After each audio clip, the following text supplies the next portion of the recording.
नमस्कार दोस्तों, good evening. स्वागत है आप सभी का उत्कर्ष क्लासेज के इस ऑनलाइन सेशन में। Ram Ram, Radhe Radhe, good evening. स्वागत करता हूं मैं आप सभी का उत्कर्ष क्लासेज की इस ऑनलाइन क्लास में। दोस्तों, आपका वह प्रकरण जिसका बहुत बेसब्री से हर एक हिंदी का विद्यार्थी, हर एक प्रतिस्पर्धा की तैयारी करने वाला विद्यार्थी यह सोचता है कि हो न हो, लेकिन हिंदी में संधि का बिंदु तो मैं पढ़ ही लूँ। बहुत ही ज़्यादा महत्व का और बहुत ही ज़्यादा महत्वपूर्ण बिंदु, जो बहुत सारे विद्यार्थियों के, बहुत सारे मेरे विद्वान साथियों के जहन में एक सवाल पैदा करके रख देता है कि यह संधि कठिन क्यों है। आज हम बात करेंगे दोस्तों, उसी आपकी नज़र में जो कठिन बना हुआ बिंदु कौन सा, संधि। वास्तविकता बताऊंगा, हिंदी व्याकरण में संधि कठिन बिंदुओं में नहीं आता है दोस्तों। यदि हिंदी व्याकरण का, राधे राधे, नमस्ते, सभी का स्वागत है मेरे दोस्तों। अब आप जुड़ जाइए मेरे साथ में। बहुत ही अलग बिंदु, बहुत ही अच्छा बिंदु। स्वागत है आप सभी का उत्कर्ष परिवार की ओर से। मैं सभी मेरे विद्वान साथियों का हार्दिक अभिनंदन करता हूं, स्वागत करता हूं। अब आ जाइए अपने बिंदु पे। जो मैं इस संधि वाले बिंदु की भूमिका बता रहा हूं, जो मैं इस संधि वाले बिल्कुल बिल्कुल बिल्कुल मित्रों, मैं खुश हूं, आप भी खुश हैं, यूपी से हैं, बहुत अच्छी बात है। स्वागत है आपका दोस्तों राजस्थान के उत्कर्ष क्लासेज के इस ऑनलाइन चैनल पर। ध्यान दीजिए दोस्तों, संधि वाले इस बिंदु की भूमिका को समझो, उसके बाद आपकी ये चीजें समझ में आएगी। स्वागत का सही आनंद जब आता है, जब दोस्तों हम जिस चीज के लिए स्वागत करते हैं, जिस चीज का स्वागत करते हैं, वह चीज हमारे जहन में बैठ जाए। आप यहाँ संपूर्ण उत्कर्ष परिवार का स्वागत करते हो और मैं संपूर्ण उत्कर्ष परिवार का प्रतिनिधित्व करते हुए आपका अपनी तरफ से स्वागत कर रहा हूं दोस्तों। आपका हार्दिक अभिनंदन करता हूं। ध्यान दें, अपने बिंदु पे आ जाइए दोस्तों। आज हम बात करेंगे संधि वाले बिंदु पर। सबसे पहला सवाल यही होता है कि सर, हिंदी व्याकरण में सबसे कठिन लगने वाला बिंदु क्या है? संधि। पर वास्तविकता बता रहा हूं मेरे मित्रों, संधि कोई कठिन बिंदु नहीं है। संधि को हम कठिन बना चुके हैं अपने दृष्टिकोण से, हमारे पढ़ने के तरीके की वजह से संधि क्या होती है, कठिन बनती गई और कठिन होती गई। वास्तविकता यह है दोस्तों, हिंदी व्याकरण का, अब सुनिए, अब आप मेरे एक एक शब्द को गौर से सुनना, इस टॉपिक की भूमिका सुनो दोस्तों। अलग अंदाज से संधि पढ़ने को मिलेगी, कोई ट्रिक नहीं बताऊंगा, कोई ट्रिक नहीं बताऊंगा, इसका मेथड समझा दूंगा। इस टॉपिक का ऐसा रूट आपके सामने आज रखूंगा जिससे संधि चुटकियों का खेल हो जाएगा दोस्तों।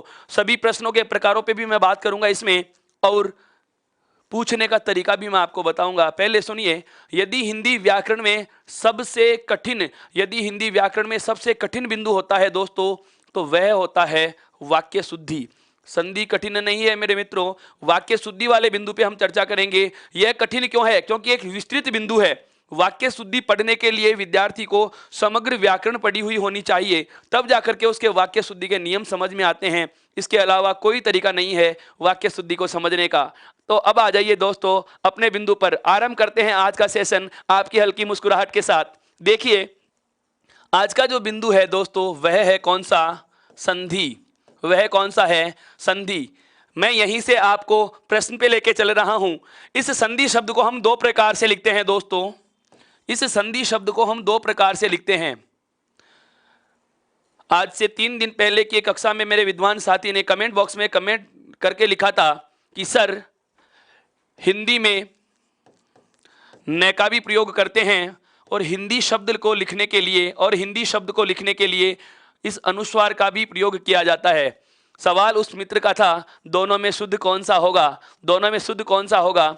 दोस्तों, आज समझ में आएगा कि इन दोनों में शुद्ध कौन सा होगा और ये दोनों सही क्यों हैं। अब इसी सेशन पे चर्चा हम आज आरंभ कर चुके हैं दोस्तों। आपके जहन के सभी सवालों का शमन करने आ गया हूं मैं। ध्यान दीजिए बिंदु पर। अब स्वागत की बेला को जरा विराम दीजिए दोस्तों और बिंदु से जुड़ जाइए। बहुत अच्छी बात बताने वाला हूं।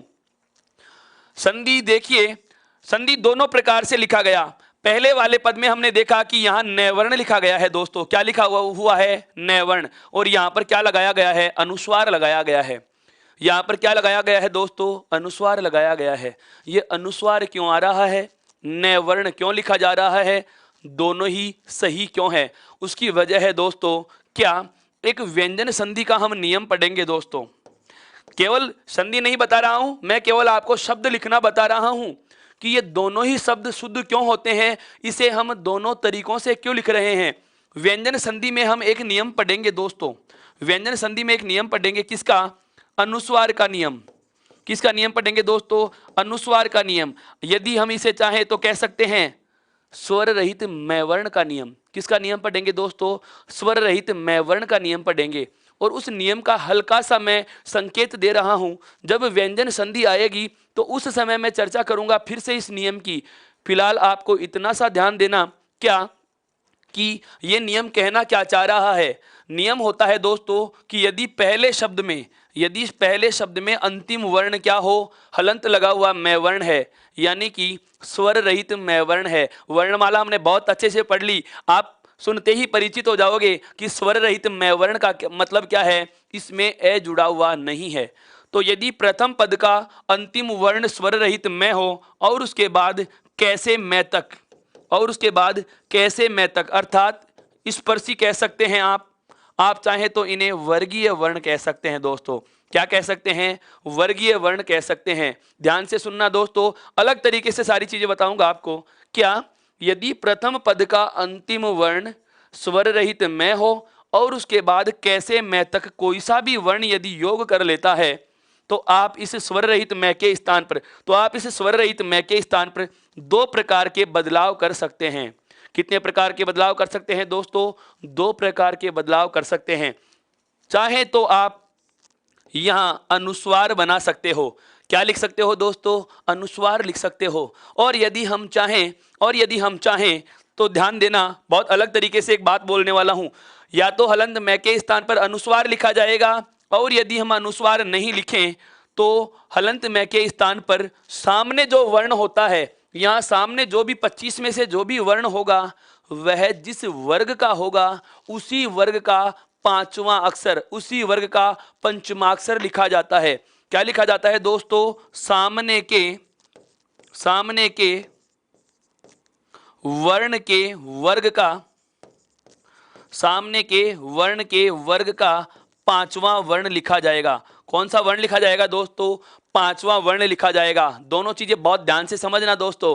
यह बहुत बार मेरे विद्वान साथियों की समस्या हो जाती है कि संधि में ये नए वाला रूप सही है या अनुस्वार वाला रूप सही है। बहुत अच्छे से समझो दोस्तों। लाइट चली गई है, कोई दिक्कत वाली बात नहीं है, मोबाइल स्क्रीन चल रही है, आपकी नजरें बराबर होनी चाहिए। अभी भी मेरे कुछ विद्वान साथी केवल कमेंट करना अपना उद्देश्य समझते हैं। बहुत अलग चीज बता रहा हूं, ध्यान से समझना। क्या कि प्रथम पद के अंतिम वर्ण में यदि स्वर रहित मैं हो और सामने कैसे मैं तक का कोई भी वर्ण यदि योग करता है, सामने से कैसे मैं तक का स्पर्शी या वर्गीय वर्ण जो होते हैं उनमें से कोई भी वर्ण यदि योग करता है, तो आप इस हलंत मैं के स्थान पर अनुस्वार लिख सकते हो। क्या लिख सकते हो दोस्तों? अनुस्वार लिख सकते हो। और यदि अनुस्वार न लिखना चाहो तो इस मैं के सामने जो भी वर्ण जुड़ता है उस वर्ण के वर्ग का पांचवां वर्ण, अर्थात यह सामने जो भी वर्ण होगा उसी वर्ग की लाइन का अंतिम अक्षर इस हलंत मैं के स्थान पर लिखा जाएगा दोस्तों। अब मैं बता रहा हूं इस उदाहरण से कि इस उदाहरण में या इस संधि शब्द में दोनों रूप सही क्यों हैं। दोनों रूप दोस्तों सही क्यों हैं, ध्यान से समझना। अब मैं लिख रहा हूं, हम बहुत बार यह पढ़ते हैं कि संधि शब्द सम योग धी से बनता है।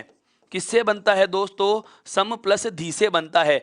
यह तो हमें बहुत अच्छे से पता होता है। क्या कि संधि शब्द किन पदों का योग है? आप कह देंगे सम प्लस धी से बनता है। मेरा प्रश्न यह नहीं था।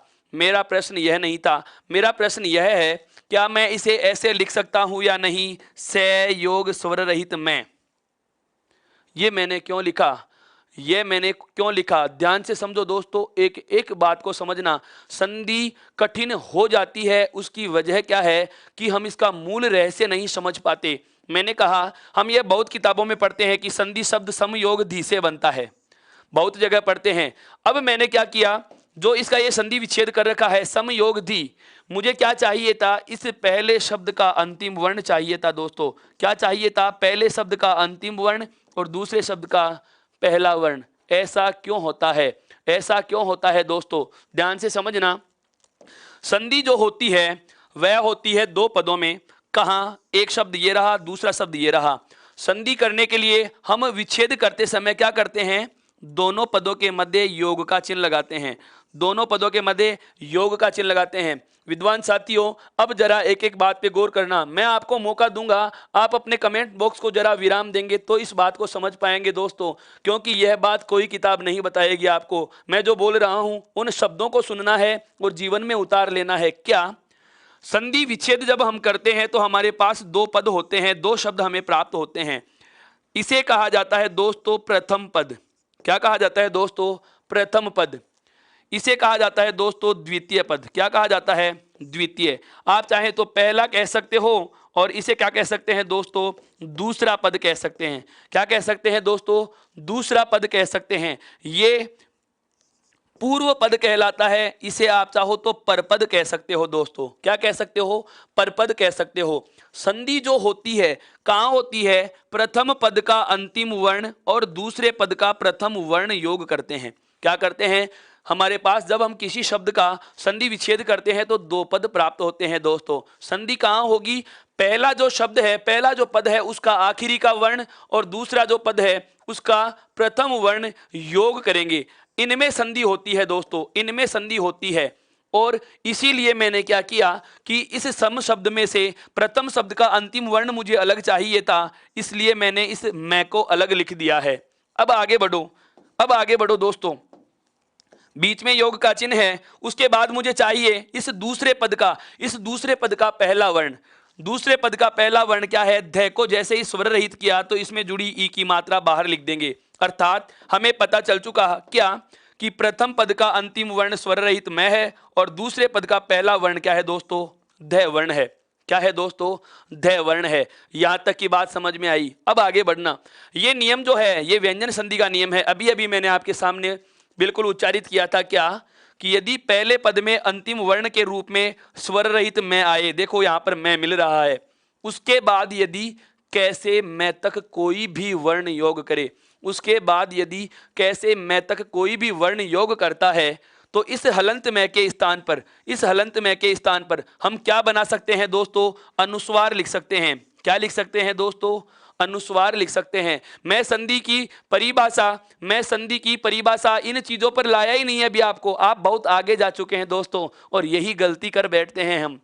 केवल संधि की मैं शब्दावली आपको बता रहा हूं, मैं केवल संधि की शब्दावली आपको बता रहा हूं कि ये संधि बिंदु है क्या, संधि प्रकरण है क्या। आप शीघ्रता मत कीजिए दोस्तों, शीघ्रता मुझे करनी चाहिए। कोर्स करवाने की जल्दी बिल्कुल मुझे होनी चाहिए। मैं इतना आराम आराम से, इतना विस्तार से आपको इसीलिए बता रहा हूं कि आपका सदैव के लिए यह भ्रम दूर हो जाए कि संधि कठिन भी होती है। तो ध्यान दो मित्रों, मुझे पहले पद का अंतिम वर्ण स्वर रहित मैं मिला और उसके बाद कैसे मैं तक का कोई भी वर्ण यदि योग करता है तो पहला बदलाव मेरे पास जो करने की स्वतंत्रता थी वह क्या थी कि मैं स्वर रहित मैं वर्ण के स्थान पर अनुस्वार आदेश कर सकता हूं। क्या आदेश कर सकता हूं दोस्तों? अनुस्वार आदेश कर सकता हूं। और यदि मैं चाहूं तो सामने के वर्ण के वर्ग का पांचवा लूंगा। सामने कौन सा वर्ण है दोस्तों? ध वर्ण है। धनुष ध वर्ण है। कौन से वर्ग का है मित्रों? त वर्ग का है। सामने का जो ध वर्ण है यह ध वर्ण कौन से वर्ग में आता है दोस्तों? त वर्ग में। तो नियम क्या कह रहा है? सामने के वर्ण के वर्ग का पांचवा। अर्थात यदि हम चाहें तो यहां हलंत मैं के स्थान पर स्वर रहित न भी लिख सकते हैं। क्यों? क्योंकि तय वर्ग का पांचवा दोस्तों क्या होता है? नकार होता है। क्या होता है दोस्तों? नकार होता है। अब हमें दो चीजें पता चल गई क्या कि स्वर रहित मैं के स्थान पर अनुस्वार भी लिखा जा सकता है और हलंत मैं के स्थान पर न भी लिखा जा सकता है। इधर क्या बचा हुआ है दोस्तों? इधर क्या बचा हुआ है दोस्तों? इधर हमारे पास प्रथम पद के अन्य जो पद हैं उसमें क्या क्या बचा हुआ है? से। हलंत में इन के स्थान पर इन दोनों में से कोई एक लेंगे। उसके बाद में क्या जुड़ा हुआ है दोस्तों? ध, और ध में जोड़ेंगे क्या? लघु ई। क्या जोड़ेंगे दोस्तों? लघु ई। बीच में ये चिन्ह मैंने इसलिए लगा दिया क्योंकि हमें इन दोनों में से कोई एक लेना है। यह विकल्प चिन्ह कहलाता है दोस्तों। क्या कहलाता है दोस्तों? यह विकल्प चिन्ह कहलाता है दोस्तों। ध्यान देना, मैं इनको जोड़ना आरंभ कर रहा हूं। देखिए, से, इन दोनों में से एक लेना है। मैंने पहले क्या लिया? अनुस्वार ले लिया। क्या ले लिया दोस्तों? अनुस्वार ले लिया। उसके आगे क्या लिखना है? ध और ई। तो ये लो जी, लघु ई और ये ध वर्ण।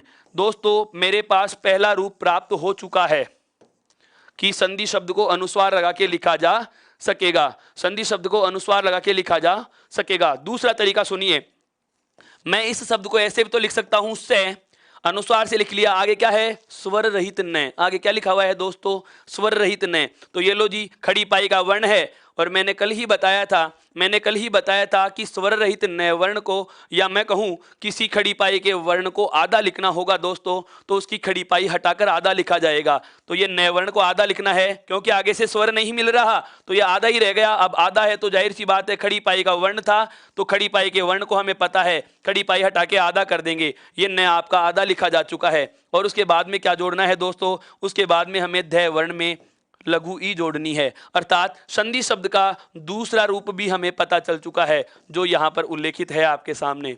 मित्रों, अभी हमें एक ही चीज समझ में आई है, क्या, कि संधि शब्द किस किस तरीके से लिखा जा सकता है। संधि शब्द को हम जो दोनों तरीकों से लिख रहे हैं, ये दोनों ही तरीके क्या होते हैं दोस्तों, शुद्ध होते हैं। क्या होते हैं दोस्तों, शुद्ध होते हैं। अगर यहां तक की बात आपके समझ में आती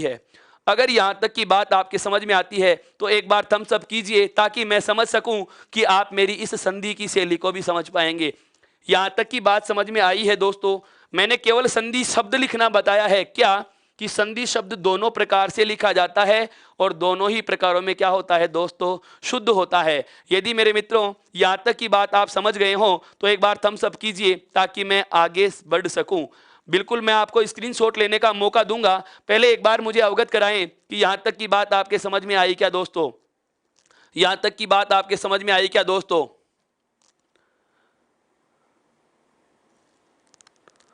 बहुत अच्छे से समझ पा रहे हैं, इसका मतलब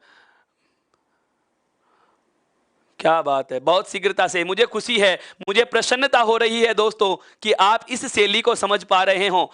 मुझे विश्वास है कि इस शैली में हम संधि पढ़ेंगे, आपकी पूरी की पूरी संधि संबंधी सभी समस्याओं का समाधान हो जाएगा। बिल्कुल मैं शैली का ही परीक्षण कर रहा था कि जिस शैली से मैं आपको यह चीज समझाना चाहता हूं, यह बात आपके समझ में आ भी रही है या नहीं दोस्तों। अब मैं आपको बिल्कुल, अब मैं ले चलता हूं संधि की सैर कराने। अब जरा रुकिए और ध्यान दीजिए मित्रों, अपने बिंदु पर ध्यान दीजिए। अभी तक हमने केवल एक बात जानी है, क्या, कि संधि शब्द लिखा कैसे जाएगा। अभी हमने एक बात जानी है, क्या, कि संधि शब्द लिखा कैसे जाएगा, और दोनों ही तरीके हमें पता चल चुके हैं दोस्तों। दोनों ही तरीके शुद्ध होते हैं। मैं एक बार पुनः कहना चाहूंगा, ऐसा कोई भी विद्यार्थी जिसकी किसी भी प्रकार का कोई परीक्षा हो, यदि पाठ्यक्रम में हिंदी विषय लिखा हुआ है, तो निश्चित रूप से संधि प्रकरण सभी विषयों में आएगा, सभी परीक्षाओं में आएगा। यह चीज ध्यान रहे, चाहे वो पटवार का विद्यार्थी क्यों ना हो, चाहे वो परीक्षार्थी स्कूल व्याख्याता भर्ती परीक्षा का हो, चाहे वह विद्यार्थी रिट परीक्षा का हो, चाहे वो पुलिस एसआई का विद्यार्थी रहा हो। बिल्कुल यहां तक कि सब्जेक्ट से नेट की परीक्षा देने वाले विद्यार्थी भी इससे अछूते नहीं रहते। यहां तक कि ये आरएएस मुख्य परीक्षा, प्रशासनिक परीक्षा की बात करते हैं, वहां भी मेंस में चलता है दोस्तों। बिल्कुल ध्यान से समझना, हर एक बारीक तथ्य पे मैं बहुत विस्तार से बात करूंगा आपके साथ, बहुत विस्तार से हम चर्चा करने वाले हैं दोस्तों। अब आगे बढ़ते हैं। संधि शब्द का हमें पता चल चुका कि संधि शब्द कैसे लिखा जाता है। एक बार मैं इसे थोड़ा सा वापस से दोहरा रहा हूं कि संधि शब्द में हम क्या करते हैं। यदा कदा हमें देखने को मिलता है कि न लगा करके लिख दिया, यदा कदा तो हम देखते हैं न लगा के लिख दिया, और कई बार हम देखते हैं कि अनुस्वार का प्रयोग करके लिखा जाता है। हमारे जहन में ये समस्या आ जाती है, यार कौन सा सही होगा दोस्तों। तो आज हम जान चुके हैं दोनों रूप सही हैं, दोनों रूप ही क्या है दोस्तों, सही हैं। दोनों रूप ही क्या होते हैं दोस्तों, सही होते हैं। यहां तक की बात समझ में आई। अब आगे बढ़िए इसमें। तो संधि जो शब्द है, यह दोनों प्रकार से लिखा जा सकता है। और इसमें एक दूसरी बात हमें पता चल चुकी कि जो संधि जो शब्द है दोस्तों, वह सम और धी से बनता है। किसके से बनता है दोस्तों, सम योग धी से बनता है। किससे बनता है, सम प्लस धी से बनता है। संधि जो शब्द होता है दोस्तों, वह किससे बनता है, सम प्लस धी से बनता है। और इस शब्द से जुड़ती हुई बातें बता रहा हूं।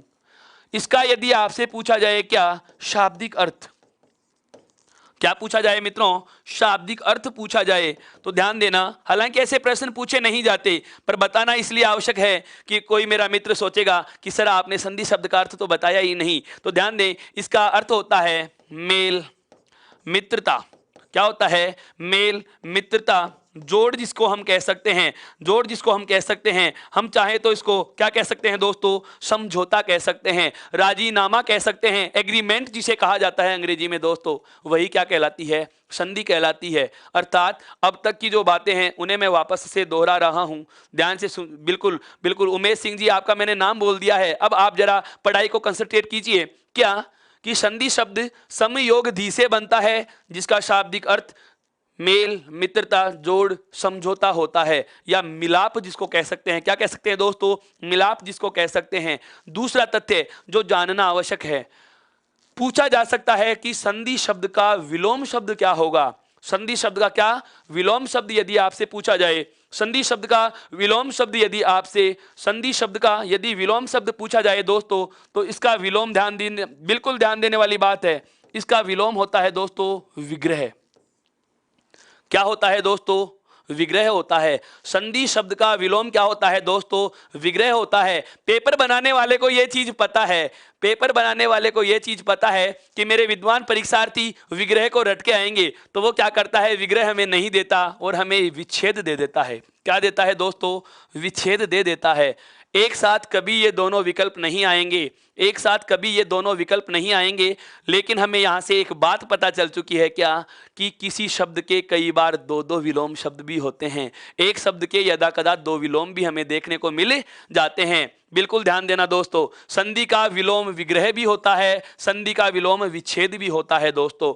लेकिन यदि मान लो दोनों दे दिए जाएं, तो प्रथम प्राथमिकता हमें किसे देनी होगी दोस्तों, विग्रह को देनी होगी। किसे देनी होगी दोस्तों, विग्रह को देनी होगी, विग्रह को देनी होगी। यहां तक की बात समझ में आई। तोड़ना इसका अर्थ होता है दोस्तों, तोड़ना इसका अर्थ होता है, संधि का विलोम तोड़ना नहीं होगा। संधि का वास्तविक विलोम जो होता है वह होता है क्या, विग्रह। विग्रह यदि नहीं मिलता तो हम विच्छेद का चुनाव करेंगे, और दोनों यदि आ जाते हैं तो प्रथम प्राथमिकता किसे दी जाएगी, विग्रह को दी जाएगी। हालांकि ऐसा होगा नहीं कि एक प्रश्न के दो विकल्प सही हों, और ऐसा यदि होता है तो फायदा सभी का होगा दोस्तों। यहां तक की बात हमें समझ में आ चुकी है क्या, कि संधि शब्द समयोग धी से बनता है, शाब्दिक अर्थ होता है मेल, मित्रता या समझौता, मेल, मित्रता या समझौता होता है। और उसके बाद हमें पता चल चुका है दोस्तों क्या, कि विग्रह या विच्छेद जो होता है इसका क्या होता है दोस्तों, विलोम शब्द होता है मेरे मित्रों। इसका क्या होता है दोस्तों, विलोम शब्द होता है।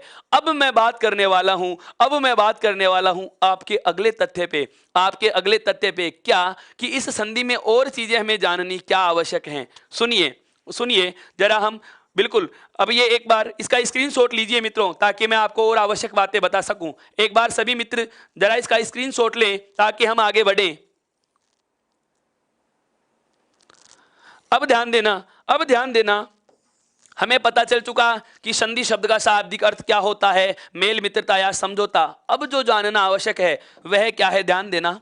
जब हम किसी शब्द का संधि विच्छेद करेंगे तो बीच में योग का चिन्ह लगाते हैं। आपके जहन में आ रहा है, ऐसी बात तो हमें पता थी, ऐसी बात तो हमें पता थी, यह बताना आवश्यक था क्या, बिल्कुल आवश्यक था। क्यों, नई चीज बता रहा हूं। क्या सुनना, हमारे पास जो दो पद प्राप्त होते हैं उनका भी मैं आपको बता चुका हूं। एक है कौन सा, प्रथम पद। एक कौन सा है दोस्तों, प्रथम, और दूसरा कौन सा है, द्वितीय। यह बात भी हम जानते हैं, यह बात भी हम जानते हैं। अब एक नई चीज आपके सामने रखने वाला हूं, वह क्या है, सुनिए। संधि कहां होती है, पहले शब्द का अंतिम और दूसरे शब्द का प्रथम वर्ण योग करते हैं। पहले पद का या पहले शब्द का अंतिम वर्ण और दूसरे शब्द का पहला वर्ण योग करते हैं। और ध्यान देना, यहीं से मैं परिभाषा निकालूंगा। यदि प्रथम शब्द के अंतिम और दूसरे शब्द के प्रथम वर्ण में क्या होगा दोस्तों, योग होगा। क्या होगा, योग होगा, तो इस योग का नाम संधि नहीं होता है, सदैव संधि नहीं होता है दोस्तों। बिल्कुल बिल्कुल अचंभित कर देने वाली बात बोल रहा हूं, ध्यान से सुनना। मेरे बहुत सारे विद्वान साथी चलते ही कोई किताब उठाकर ले आते हैं, हिंदी में संधि क्यों आई, इसकी भी वजह बताऊंगा दोस्तों। बिल्कुल बिल्कुल आपके सवाल का मैं, हाँ, आपका जो जानने का उद्देश्य है, हर चीज से मैं वाकिफ हूं दोस्तों। हर एक महीन पहलू पर बहुत बारीकी से बात करने वाला हूं। पहले इतना सुनिए, उसके बाद बताऊंगा हिंदी में संधि क्यों आई, उसका लॉजिक भी आपको बताऊंगा दोस्तों। कि यदि दोनों वर्ण योग कर रहे हैं तो सदैव योग का मतलब संधि नहीं होता दोस्तों। सदैव योग का मतलब संधि नहीं होता दोस्तों। संधि कब होगी? जब प्रथम पद का अंतिम वर्ण और दूसरे पद का प्रथम वर्ण योग करें, और योग होने के साथ साथ यहां पर क्या उत्पन्न हो दोस्तों? बदलाव होता है। क्या होता है दोस्तों? बदलाव होता है, या मैं कहूं विकार होता है।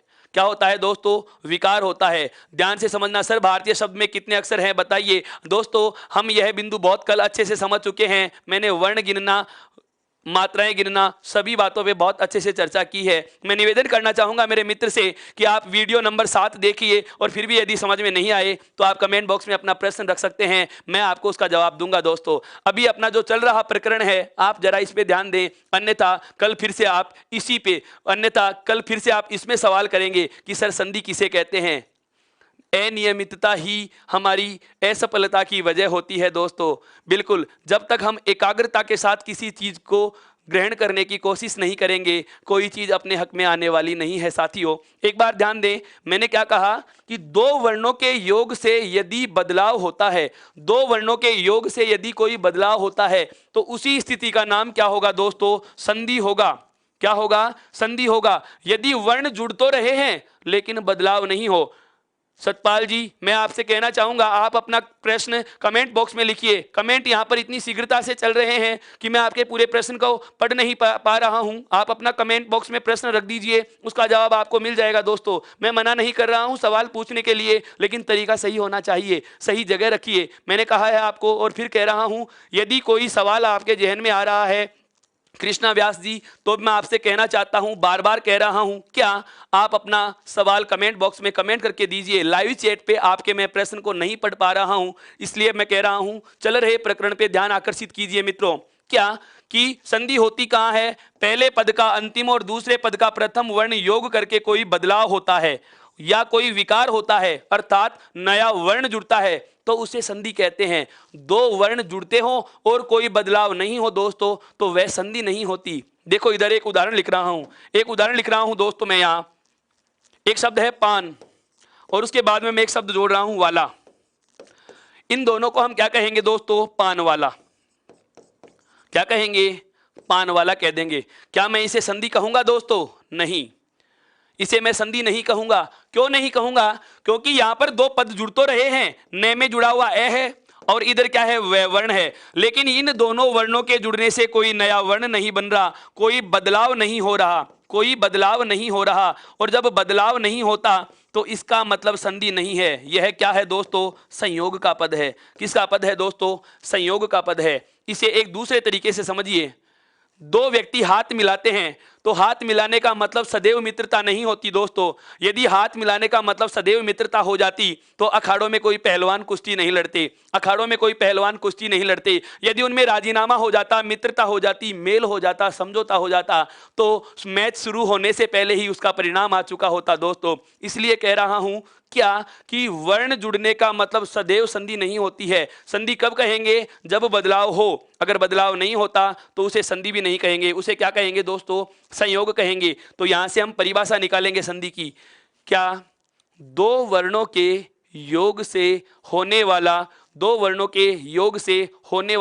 बदलाव ही क्या कहलाता है? संधि कहलाता है। दो वर्णों के योग से होने वाला बदलाव ही क्या कहलाता है दोस्तों? संधि कहलाता है। अभी एक मित्र ने सवाल किया था, सर हिंदी में संधि क्यों आई? लॉजिक की बात की है, बहुत अच्छे से समझना इस चीज को। हमारे हिंदी में हम जो शब्दों के प्रकार पढ़ते हैं उसमें हम एक प्रकार पढ़ेंगे व्युत्पत्ति के आधार पर, शब्द बनावट के आधार पर शब्दों के प्रकार। अर्थात बहुत बार हमें क्या करना पड़ता है? दो दो शब्दों को जोड़कर एक एक शब्द बनाना पड़ता है, दो दो शब्दों का संयुक्त रूप बना के शब्द बनाना पड़ता है। और हिंदी में नया शब्द बनाने के लिए या हिंदी में शब्द संरचना के लिए 4 इकाइयां मानी जाती हैं दोस्तों। कितनी इकाइयां मानी जाती हैं दोस्तों? 4 इकाइयां मानी जाती हैं। इन्हें कहा जाता है शब्द संरचना की इकाइयां, शब्द संगठना की इकाइयां। कितनी होती हैं? 4। मेरे कहने का मतलब क्या हुआ कि हिंदी में आप नया शब्द बनाने के लिए 4 तरीके प्रयोग में ले सकते हैं। 4 तरीकों से आप नए शब्द का निर्माण कर सकते हैं दोस्तों, जिसमें पहला है संधि। जिसमें पहला कौन सा है? संधि। आप संधि की सहायता से नया शब्द बना सकते हैं। दूसरा हम पढ़ेंगे समास। समास की सहायता से भी नया पद बनाया जाता है दोस्तों।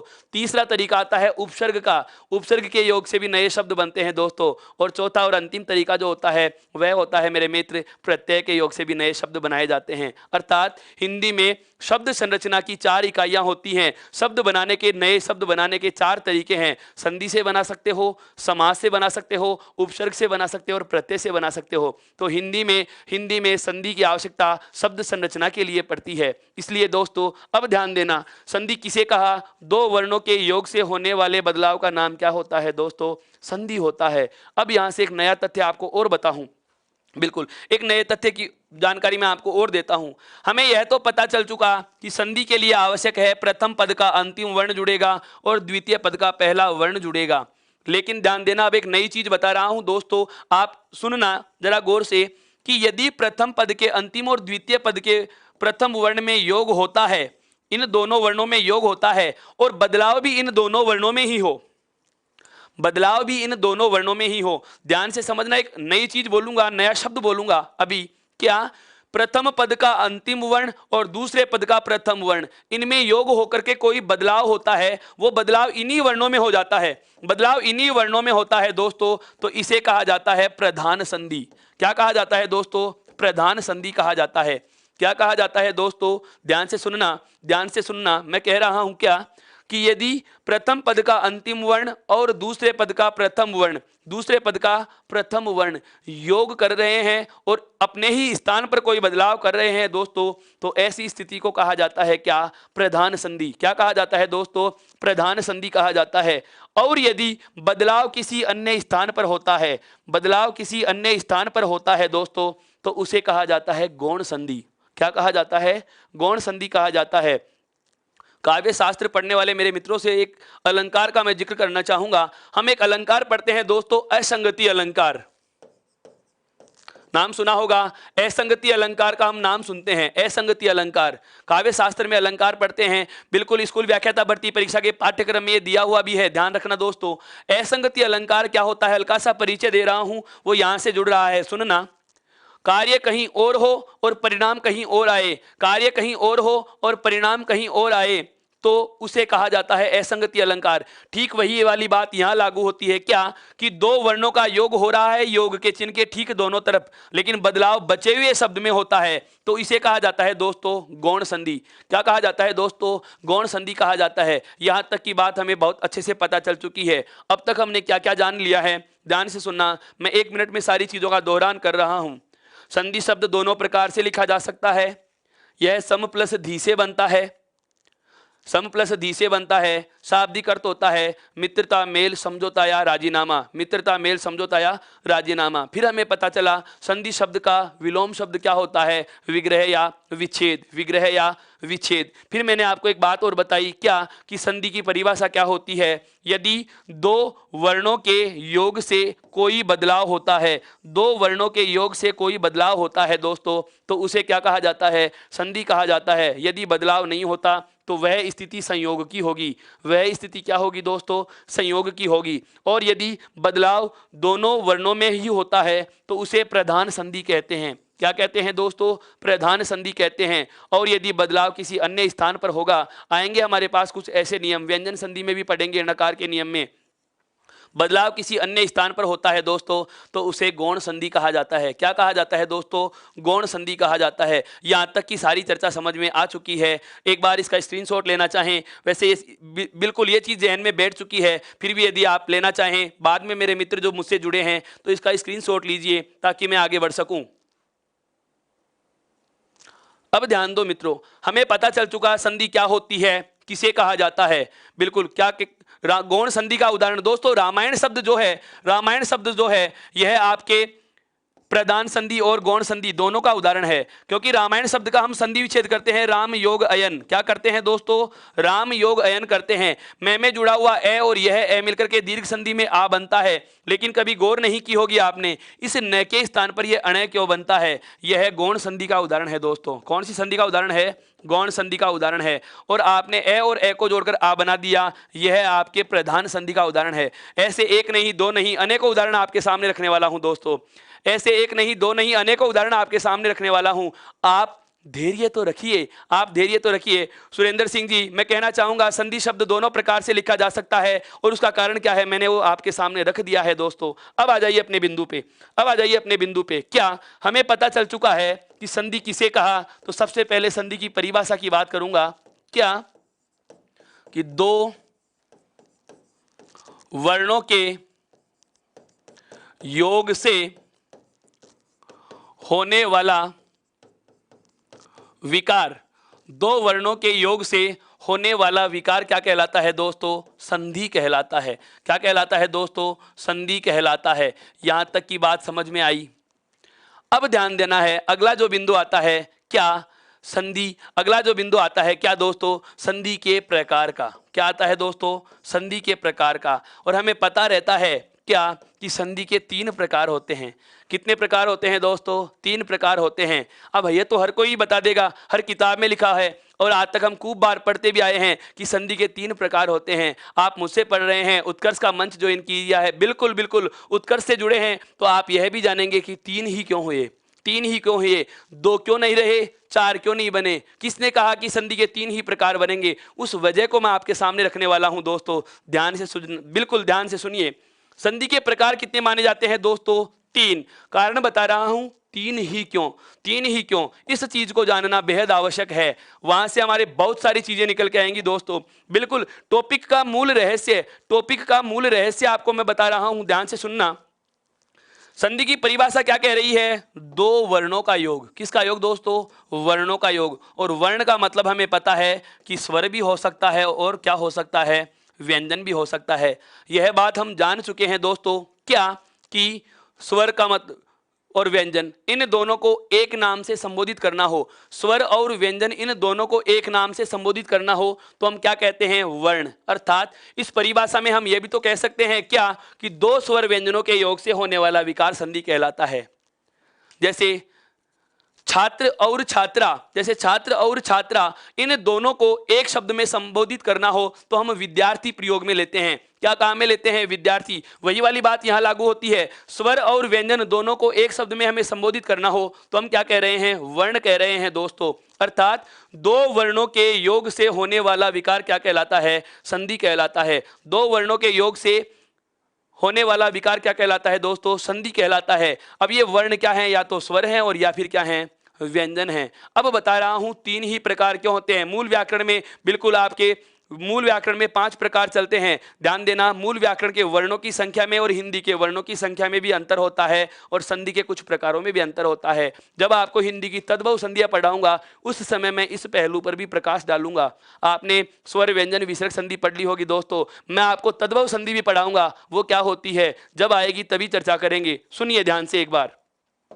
हमें पता चल चुका है क्या कि वर्ण का मतलब क्या है? स्वर और व्यंजन। अब सुनना, वो 3 प्रकार कैसे निकल के आए। मैं कहूं कि या तो स्वर आपस में स्वर से ही योग करेगा। ध्यान से सुनना, एक एक पहलू पर बहुत प्रकाश डाल रहा हूं मैं। 2 वर्णों के योग से होने वाला विकार संधि है। वर्ण क्या है? या तो स्वर है और या क्या है? व्यंजन। अर्थात मैं कह सकता हूं कि स्वर और व्यंजनों के योग से होने वाला, स्वर और व्यंजनों के योग से होने वाला विकार क्या है? संधि है। तो पहला तरीका तो क्या हो गया कि हो सकता है स्वर आपस में ही योग करें। क्या करें मित्रों? हो सकता है क्या कि स्वर के साथ में क्या जुड़े? स्वर जुड़े। क्या जुड़े दोस्तों? स्वर जुड़े। इसका मतलब यह हुआ क्या कि प्रथम पद का अंतिम वर्ण स्वर हो और दूसरे पद का पहला वर्ण भी क्या हो दोस्तों? स्वर हो सकता है। या फिर हो सकता है स्वर किसके साथ जुड़ जाए दोस्तों? व्यंजन के साथ जुड़ जाएं। किसके साथ जुड़ जाएं मित्रों? व्यंजन के साथ जुड़ जाएं। तो मैं ये कह दूंगा क्या कि स्वर के साथ में क्या जुड़ सकता है दोस्तों? व्यंजन जुड़ सकता है। ध्यान देना, हमारे पास वर्ण 2 प्रकार के हैं, एक तो स्वर और एक कौन सा? व्यंजन। पहला तरीका मैंने बताया कि हो सकता है स्वर आपस में योग करें, या फिर स्वर किसके साथ में जुड़ सकता है? व्यंजन के साथ। स्वर किसके साथ में जुड़ सकता है? व्यंजन के साथ। अर्थात पहले पद का अंतिम वर्ण स्वर हो और दूसरे पद का पहला वर्ण क्या हो सकता है? व्यंजन हो सकता है। जैसे अभिषेक के संधि विच्छेद में अभी, जैसे अभिषेक के संधि विच्छेद में अभी में यहाँ पर ई है और शेक का से वर्ण व्यंजन होता है। आगे बढ़िए, स्वर को देखो, स्वर से भी जोड़ लिया और व्यंजन से भी जोड़ लिया। ठीक उसी प्रकार से जिस प्रकार से स्वर दोनों वर्णों से जुड़ा, ठीक उसी प्रकार से मित्रों व्यंजन भी दोनों से जुड़ सकता है। हो सकता है कि व्यंजन किससे जुड़े, स्वर से जुड़े। अर्थात प्रथम पद का अंतिम वर्ण तो व्यंजन हो और दूसरे पद का पहला वर्ण क्या हो सकता है दोस्तों, स्वर हो सकता है। क्या हो सकता है दोस्तों, स्वर हो सकता है। या फिर व्यंजन आपस में योग कर सकते हैं। व्यंजन किसके साथ में योग करे, खुद के साथ में ही योग कर सकता है। अर्थात मैं कहूं कि व्यंजन के साथ में योग किसका हो सकता है, व्यंजन का। कैसे, प्रथम पद का अंतिम वर्ण भी व्यंजन हो और दूसरे पद का पहला वर्ण भी क्या हो, व्यंजन हो। दूसरे पद का पहला वर्ण भी क्या हो दोस्तों, व्यंजन हो। या फिर हो सकता है विसर्ग के साथ, या फिर हो सकता है क्या कि विसर्ग के साथ स्वर का योग हो, और या फिर हो सकता है क्या कि विसर्ग के साथ में किसका योग हो दोस्तों, व्यंजन का योग हो। क्या हो, व्यंजन का योग हो। यहाँ तक की स्थितियां कितनी हो गई हैं, 6 हो गई हैं। कितनी स्थितियां हो गई हैं दोस्तों, 6 स्थितियों का हमें पता चल चुका है। अर्थात इस परिभाषा के बाद जो अगली पंक्ति में बोलने वाला हूं, संधि की परिभाषा के बाद जो अगली पंक्ति में बोलने वाला हूं वह सुनना। क्या संधि में हमने क्या कहा, दो वर्णों के योग से होने वाला बदलाव क्या कहलाता है, संधि कहलाता है। दो वर्णों के योग से होने वाला बदलाव क्या कहलाता है, संधि कहलाता है। और वर्णों का यह योग, वर्णों का यह योग कितने प्रकार से होता है मित्रों, 6 प्रकार से होता है। कितने प्रकार से होता है, 6 प्रकार से। जो 6 के 6 प्रकार आपके सामने उल्लेखित किए जा चुके हैं। क्या कि स्वर के साथ स्वर का योग हो सकता है, या स्वर के साथ व्यंजन का योग हो सकता है, या फिर व्यंजन के साथ स्वर का योग हो सकता है, या फिर व्यंजन के साथ दोस्तों व्यंजन का योग हो सकता है, या फिर विसर्ग के साथ स्वर का योग हो सकता है, और या फिर विसर्ग के साथ दोस्तों व्यंजन का योग हो सकता है। अब इस चीज को याद कैसे रखेंगे, तो उसका भी एक तरीका समझिए। हमें प्रथम पद के अंतिम वर्ण के रूप में, हमें प्रथम पद के अंतिम वर्ण के रूप में देखो 2 बार तो क्या मिला, स्वर। 2 बार क्या मिला दोस्तों, व्यंजन। और 2 बार क्या मिल रहा है, विसर्ग मिल रहा है। ध्यान से सुनना पूरी बात को। हमें याद कैसे हो, हमें याद कैसे हो, तो उसके लिए हमने जाना कि प्रथम पद के अंतिम वर्ण के रूप में पहले तो 2 बार स्वर लिख दिया, फिर 2 बार व्यंजन लिख दिया, और फिर 2 बार विसर्ग लिख दिया। और इधर देखिए, 1 बार स्वर 1 बार व्यंजन, 1 बार स्वर 1 बार व्यंजन, 1 बार स्वर और 1 बार व्यंजन लिखा है। याद हो जाएंगे ये चीजें, ध्यान से समझ में आना चाहिए दोस्तों। क्या लिखा है हमने कि वर्णों का योग कितने प्रकार से होगा, 6 प्रकार से होगा। वो 6 प्रकार कौन कौन से हैं, तो देखो, स्वर को भी स्वर व्यंजन से जोड़ा, व्यंजन को भी स्वर व्यंजन से जोड़ा, और विसर्ग को भी हमने किससे जोड़ दिया दोस्तों, स्वर व्यंजन से जोड़ दिया। अर्थात वर्णों के योग से होने वाला बदलाव संधि है, और वर्णों का यह योग, वर्णों का यह योग कितने प्रकार से होता है दोस्तों, 6 प्रकार से होता है। जो 6 प्रकार आपके सामने उल्लेखित किए जा चुके हैं।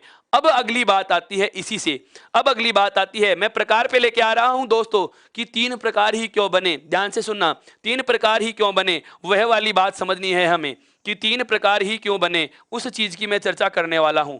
ध्यान देना दोस्तों, हमें पता चल चुका कि वर्णों का योग कितने प्रकार से हो रहा है, 6 प्रकार से हो रहा है। अब ध्यान दीजिए, यदि दोनों तरफ स्वर ही स्वर का योग हो, यदि दोनों तरफ दोस्तों स्वर ही स्वर का योग हो, तो उसे कहा जाता है क्या, स्वर संधि। क्या कहा जाता है दोस्तों, स्वर संधि कहा जाता है।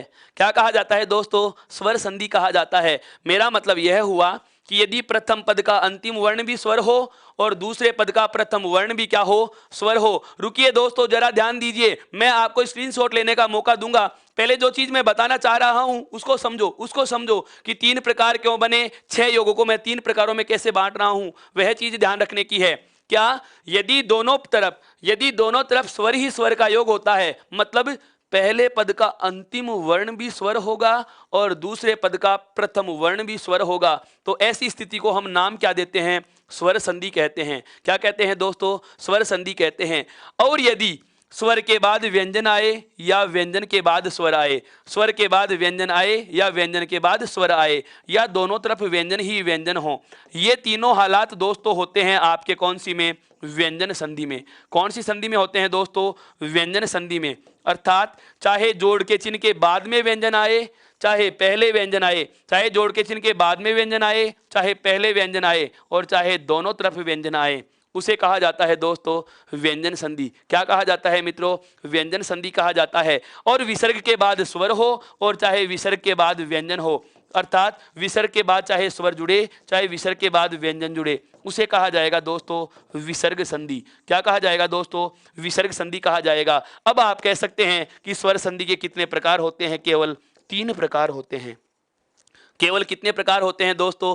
3 प्रकार होते हैं। और वो 3 प्रकार कौन से हैं? आपके सामने नाम आ चुके हैं। पहला प्रकार है स्वर संधि, दूसरा है व्यंजन संधि और तीसरा प्रकार कौन सा है? विसर्ग संधि। मेरे मित्रों, यहां पर मैंने 6 प्रकार का योग ही नहीं बताया, यहां पर मैंने 3 नाम ही नहीं बताए, यहां पर मैं ये भी बता चुका हूं क्या कि स्वर संधि की परिभाषा क्या होगी, व्यंजन संधि की परिभाषा क्या होगी और विसर्ग संधि की परिभाषा क्या होगी। देखो, मैं कहूं आपसे स्वर संधि किसे कहते हैं, तो परिभाषा हो जाएगी स्वर के साथ स्वर के योग से होने वाला बदलाव स्वर संधि कहलाता है। स्वर के साथ स्वर के योग से होने वाला बदलाव मेरे दोस्तों स्वर संधि कहलाता है। और यदि स्वर के बाद व्यंजन हो या व्यंजन के बाद स्वर हो या व्यंजन के साथ व्यंजन के योग से कोई बदलाव होता है तो इसे व्यंजन संधि कहेंगे दोस्तों। क्या कहेंगे? व्यंजन संधि कहेंगे दोस्तों। और यदि विसर्ग के बाद स्वर हो और चाहे विसर्ग के बाद व्यंजन हो, अर्थात विसर्ग के बाद स्वर या व्यंजन के योग से यदि कोई बदलाव होता है दोस्तों तो इसे कहा जाता है दोस्तों विसर्ग संधि कहा जाता है। आपके सामने मैंने केवल 3 नाम रखे हैं कि स्वर संधि क्या है, व्यंजन संधि क्या है और विसर्ग संधि क्या है। ये परिभाषाएं भी आपके सामने आ चुकी हैं। बिल्कुल फैक्ट को पहचानेंगे, हम रटना छोड़ देंगे। फैक्ट को पहचानेंगे, हम रटना छोड़ देंगे। संधि की परिभाषा क्या हो गई? वर्णों के योग से होने वाला बदलाव। वर्णों के योग से क्यों हुआ? क्योंकि हमें पता है 2 शब्द जुड़ेंगे और शब्द क्या होते हैं? वर्णों का योग। शब्द क्या होता है? वर्णों का योग। तो वर्णों का योग से शब्द बनाते हैं तो जाहिर सी बात है योग किसका होगा? वर्णों का, और बदलाव करेगा तो उसे संधि कहा। वर्ण 2 प्रकार के, या तो स्वर वर्ण होंगे या व्यंजन वर्ण होंगे। तो स्वरों को भी जोड़ दीजिएगा स्वर व्यंजन से, व्यंजन को भी स्वर व्यंजन से जोड़ दिया और विसर्ग को भी स्वर व्यंजन से जोड़ दिया।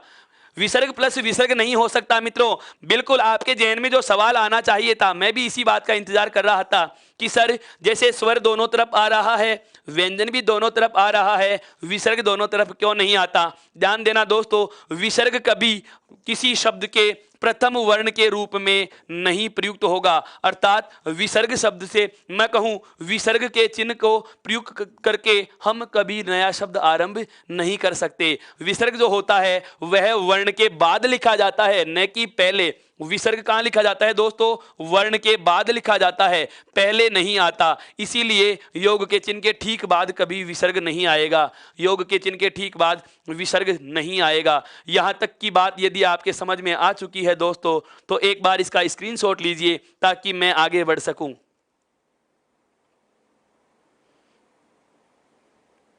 ध्यान देना मित्रों, बहुत अच्छे से समझो इस बात को। क्या कि 2 वर्णों के योग से होने वाला बदलाव क्या कहलाता है? संधि कहलाता है। वर्णों का योग कितने प्रकार से होता है? 6 प्रकार से। एक चीज बता देता हूं, यह प्रश्न नहीं पूछा जाता कि वर्णों का योग कितने प्रकार से होता है। यह मैंने आपको इसलिए बताया है ताकि आपके प्रकार नाम निकालने में सरलता हो और परिभाषाएं बनाने में सहूलियत हो सके दोस्तों। तो वर्णों का योग कितने प्रकार से किया? कुल 6 प्रकारों से किया। और जो 6 प्रकार जो होते हैं वे आपके सामने आ चुके हैं और उनसे हमने मोटे मोटे 3 प्रकार निकाल लिए हैं। दोनों तरफ स्वर ही स्वर होंगे तो उसे स्वर संधि कहा, और एक तरफ भी यदि व्यंजन आ जाए तो व्यंजन संधि, और विसर्ग के बाद चाहे स्वर आओ चाहे व्यंजन आओ उसे क्या कहा जाएगा दोस्तों? विसर्ग संधि कहा जाएगा। अब चलते हैं अगली वार्ता पे। हमें पता चल चुका कि स्वर संधि के कितने प्रकार हैं। बिल्कुल स्क्रीनशॉट लीजिए दोस्तों, एक प्रकार से नोट्स फॉर्मेट में ही बता रहा हूं आपको, एक भी चीज नहीं छोड़ूंगा, हर महीन पहलू पर विस्तार से चर्चा करूंगा दोस्तों। केवल धैर्य रखिए, केवल धैर्य रखिए। मैंने आपको कल भी कहा था कि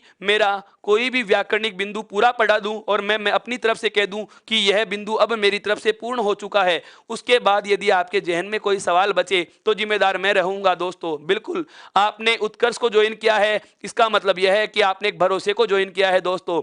लगातार बने रहिए, चैनल को लाइक कीजिए, सब्सक्राइब कीजिए, बिल्कुल ई उत्कर्ष ऐप को इंस्टॉल कीजिए ताकि दोस्तों ये खूबसूरत तरीके में लिखे हुए नोट्स भी आपको बहुत जल्द मिलने वाले हैं। इस बोर्ड का PDF प्राप्त करना है तो आपको टेलीग्राम ऐप को इंस्टॉल कर ज्वाइन करना होगा दोस्तों। ध्यान से सुनना, बहुत अच्छे से सुनना। आगे बढ़ता हूं, बहुत आगे से बढ़ता हूं दोस्तों। देखिए अगला तथ्य, हमें पता चल चुका स्वर संधि किसे कहा जाता है, व्यंजन संधि किसे कहा जाता है, विसर्ग संधि किसे कहा जाता है, संधि के प्रकार कितने होते हैं, 3 होते हैं। हम आज अब पहला प्रकार आरंभ कर रहे हैं।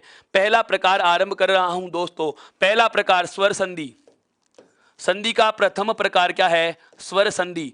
अब मुझे पूरी परिभाषा लिखने की आवश्यकता शायद नहीं होगी, क्योंकि आप जान चुके हैं स्वर संधि किसे कहते हैं। तो हमें इतना सा ही ध्यान रखना है, क्या, स्वर प्लस स्वर, अर्थात जब दोनों तरफ स्वर का ही स्वर का योग हो। दोनों तरफ कौन से दोनों तरफ, जब हम किसी शब्द का संधि विच्छेद करते हैं तो योग का चिन्ह लगाते हैं, तो पहले शब्द का अंतिम वर्ण भी क्या होगा दोस्तों, स्वर होगा, और दूसरे शब्द का पहला वर्ण भी क्या होगा दोस्तों, स्वर होगा। अर्थात जब स्वर के साथ स्वर का योग होता है तो उसे क्या कहा जाता है दोस्तों, स्वर संधि कहा जाता है। मेरे मित्र जो कुछ पूछ रहे हैं कि सर कल वाला जो बिंदु वर्ण विचार पूरा हो चुका है उसके प्रश्न का पीडीएफ कहाँ है, ध्यान से सुनना दोस्तों। उसके प्रश्न की संख्या लगभग 200 से 225 और लगभग 250 से 300 प्रश्न, क्योंकि संधि और वर्ण एक दूसरे से अंतर संबंधित बिंदु हैं, तो मैं चाहता हूं कि इसके 500 प्रश्न आपको एक साथ दिए जाएं। तो आपको थोड़ा सा इंतजार करना होगा, संधि के साथ वो चीज भी मैं आपको उपलब्ध करवाऊंगा, और यदि कोशिश अगर रही तो पहले भी आपको कुछ एक प्रश्नों का सेट में लेकर के आपके सामने आऊंगा। भरोसा कीजिए मित्रों, मैं आपको जिस बात के लिए कह रहा हूं वह चीज मिलेगी। अब तक जो मैंने कहा वह आपके साथ में कर रहा हूं, बिल्कुल विश्वास के साथ जुड़े रहिए। लगातार चैनल को लाइक कीजिए, सब्सक्राइब कीजिए, और कम से कम एक एक व्यक्ति अपने हर मित्र को यह बात बताएं कि हम हिंदी का इस चैनल उत्कर्ष के चैनल पर इतने बजे हमारे क्लास चलती है, इसको ज्वाइन कर रखे हैं।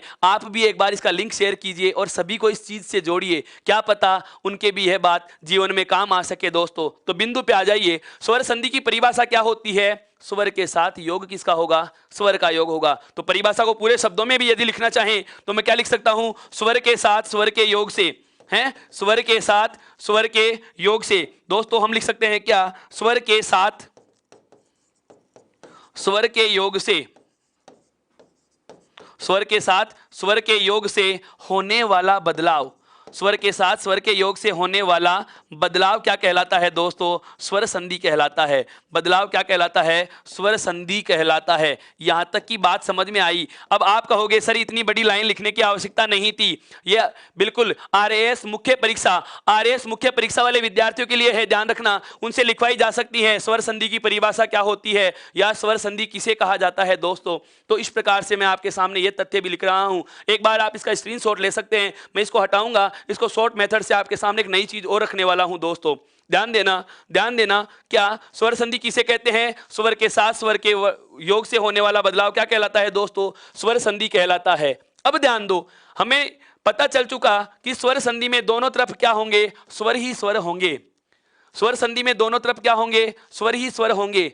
लेकिन अब मैं आगे बढ़ रहा हूं, अब मैं आगे बढ़ रहा हूं, क्या इस स्वर संधि के जब हम प्रकारों की चर्चा करते हैं, जब हम स्वर संधि के प्रकारों की हम चर्चा करते हैं तो हमारे सुनने में आता है क्या, हिंदी में स्वर संधि के 5 भेद होते हैं। शब्दों पे गौर करना, कई मेरे विद्वान साथी संस्कृत विषय या मूल व्याकरण के विषय के भी मेरे साथ जुड़े हुए हैं, तो उनके जहन में ये प्रश्न न उठ जाए कि सर आप 5 क्यों बता रहे हो। ध्यान से सुन लेना, हिंदी में स्वर संधि के 5 भेद माने जाते हैं। मैं ये नहीं बता रहा हूं कि 5 भेद माने जाते हैं, मैं यह बता रहा हूं कि 5 ही क्यों माने जाते हैं दोस्तों। हर एक कारण को आप जानोगे, हर एक बिंदु से आपको अवगत करवाऊंगा। ध्यान देना, ध्यान देना, हिंदी में स्वर संधि के 5 भेद माने जाते हैं। वो 5 कौन कौन से हैं? प्रतिस्थान की संधि दोस्तों, प्रति प्लस स्थान आपने संधि विच्छेद किया है, इसका शब्द प्रतिष्ठान बनता है। बिल्कुल व्यंजन संधि में आएगा मेरे मित्र। अभी गया ही नहीं, शीघ्रता करने वाले सदैव नुकसान के भागी बनते हैं। मैं ये नहीं कहूंगा कि आप गलती कर रहे हैं, मैं ये कहूंगा कि आप शीघ्रता कर रहे हैं। थोड़ा सा धैर्य रखिए, हम उन पहलुओं पर चर्चा करेंगे, बहुत विस्तार से चर्चा करेंगे। ध्यान देना, हम जानते हैं कि स्वर संधि के कितने प्रकार होते हैं, 5। लेकिन ये 5 ही क्यों होते हैं, उसका कारण जानना बहुत आवश्यक है। अब मैं आपके सामने एक ही बोर्ड पे ये 5 प्रकार ही क्यों बने, 5 प्रकारों के नाम क्या होते हैं, इन 5 प्रकारों की परिभाषाएं क्या होती हैं, उस चीज को रखने वाला हूं बहुत ही खूबसूरत अंदाज में। ध्यान देना, ध्यान देना, हमने परिभाषा में क्या पढ़ा है दोस्तों, स्वर संधि की परिभाषा में कि स्वर के साथ किसका योग होगा, स्वर का योग होगा। आप जरा एक बात मुझे यह बताइए, इसमें ऐसा तो नहीं आया ना कि ए ही होगा, कि ए के बाद ही कोई स्वर हो, या ऐसा तो नहीं आया ना कि ए और आ के बाद ही कोई स्वर हो। इसने क्या कहा, केवल परिभाषा क्या कह रही है कि स्वर के बाद स्वर होगा। कौन सा होगा, कौन से के बाद होगा, यह बात हमें नहीं पता। और स्वर कितने होते हैं मित्रों, स्वर कितने होते हैं मित्रों, यह बात आप बहुत अच्छे से जानते हैं कि स्वरों की कुल संख्या कितनी होती है, 11। कुल कितनी होती है, 11। और कुल कितनी होती है दोस्तों, 11। अर्थात मैं क्या इस परिभाषा को ऐसा नहीं बोल सकता कि 11 के बाद 11 के योग को स्वर संधि कहा जाता है, 11 के बाद 11 के योग को स्वर संधि कहा जाता है। अब कौन सा कौन से के साथ जुड़ रहा है, यह तो मैंने नहीं बताया। मैंने केवल यह कहा है कि पहले भी 11 में से कोई भी स्वर हो सकता है, पहले भी 11 में से कोई भी स्वर हो सकता है, और बाद में भी 11 में से कोई भी स्वर हो सकता है, बाद में भी 11 में से कोई भी स्वर हो सकता है। इसीलिए तो कहते हैं स्वर के साथ स्वर का योग होगा। अब मैं आपको बताऊंगा कि 11 के साथ 11 स्वर कैसे जुड़ेंगे। मेरा कहने का मतलब यह हुआ कि यह परिभाषा बयां कर रही है, यह परिभाषा बयां कर रही है। ध्यान से सुनना, एक लाइन लिख रहा हूं कि प्रत्येक स्वर अपने आप के साथ साथ, प्रत्येक स्वर अपने आप के साथ साथ शेष रहे अन्य सभी स्वरों के साथ भी योग करेगा, अन्य सभी स्वरों के साथ भी योग करेगा, अन्य सभी स्वरों के साथ भी योग करेगा। कुछ समझ में आया मेरे मित्रों मैंने क्या कहा? क्योंकि इस लाइन का मतलब यही हो रहा है। इस लाइन की व्याख्या मैंने आपके सामने लिखी है, किताबों में ये चीजें नहीं मिलेंगी आपको दोस्तों। ध्यान से समझना, स्वर के साथ स्वर के योग से होने वाला बदलाव क्या है, स्वर संधि है। कौन सा स्वर, कोई भी स्वर हो सकता है। बाद में कौन सा स्वर, कोई भी स्वर हो सकता है। तो मैं ये कह सकता हूं या नहीं क्या कि प्रत्येक स्वर अपने आप से भी जुड़ेगा और शेष रहे 10 के साथ में भी जुड़ेगा। जैसे मैं उदाहरण की बात करूं, जैसे ए है, ए जैसे दोस्तों क्या है, ए, और ये ए के साथ में भी जुड़ेगा, अर्थात एक से जुड़ लिया। फिर मैं कहूं ए आ से भी जुड़ेगा, 2 हो गए। फिर मैं कहूं ए ई से भी जुड़ेगा, फिर ए दीर्घ ई से भी जुड़ेगा। अर्थात प्रत्येक स्वर अपने आप के साथ साथ शेष रहे सभी के साथ जुड़ेगा। तो एक तो खुद हो गया और इसके अलावा 10 और रह गए। अर्थात प्रत्येक स्वर कितने स्वरों से जुड़ रहा है, प्रत्येक स्वर जो है वो कितने स्वरों से जुड़ रहा है दोस्तों, 11 से जुड़ रहा है। और कुल स्वरों की संख्या कितनी होती है, 11 होती है। अर्थात कुल जोड़े कितने होते हैं, 121 होते हैं। कुल जोड़ कितने होते हैं स्वर संधि में, 121 जोड़ होते हैं मेरे दोस्तों। आश्चर्य अब होगा कि मैं आपको स्वर संधि के 5 प्रकार नहीं पढ़ाऊंगा। आपको खुशी इस बात में होनी चाहिए कि आपके सामने मैं वो 121 प्रकार के जोड़ रखने वाला हूं कि कौन सा स्वर कौन से स्वर के साथ जुड़ेगा और किस में बदल जाता है। यह चीज आपको जानना है। यह चीज मुकेश कुमार सैनी जी कह रहे हैं कि स्वर संधि के संस्कृत में 8 प्रकार होते हैं। मित्रों मुझे संस्कृत का बिल्कुल मैं संस्कृत का जिक्र ही नहीं कर रहा हूं, मैं ये कह रहा हूं हिंदी में स्वर संधि के 5 प्रकार माने जाते हैं। और वो 5 ही क्यों होते हैं उसका कारण मैं अभी चंद मिनट में आपके सामने रखने वाला हूं। पहले इतना सो जान लीजिए कि परिभाषा क्या कह रही है।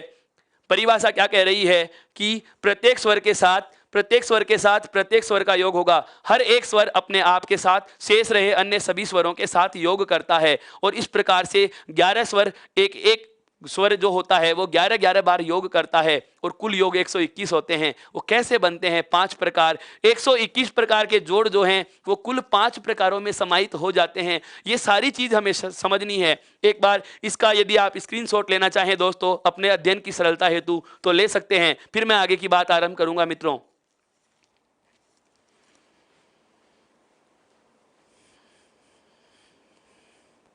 ध्यान दें, अब बात करते हैं आगे क्या कि स्वर संधि में क्या पढ़ा। अभी हमने स्वर संधि की परिभाषा में क्या जाना है कि स्वर के साथ योग किसका होगा, स्वर का। स्वर कितने होते हैं, 11। अब लिख रहा हूं वापस से। हमने ये बहुत अच्छे से जान लिया है कि 11 स्वर कौन कौन से हैं दोस्तों। देखो एक तो होता है ए, एक होता है आ, एक होता है लघु ई, और उसके बाद में आता है दोस्तों दीर्घ ई। फिर आता है लघु ऊ, उसके बाद आता है दीर्घ ऊ, उसके बाद में आता है क्या, लघु री। दीर्घ री हमारे हिंदी व्याकरण में नहीं चलती है, वह चलती है कहाँ, मूल व्याकरण में, संस्कृत व्याकरण में। आगे बढ़ना है। फिर आता है ए, फिर आता है ऐ, उसके बाद आता है दोस्तों ओ, और उसके बाद आता है दोस्तों औ।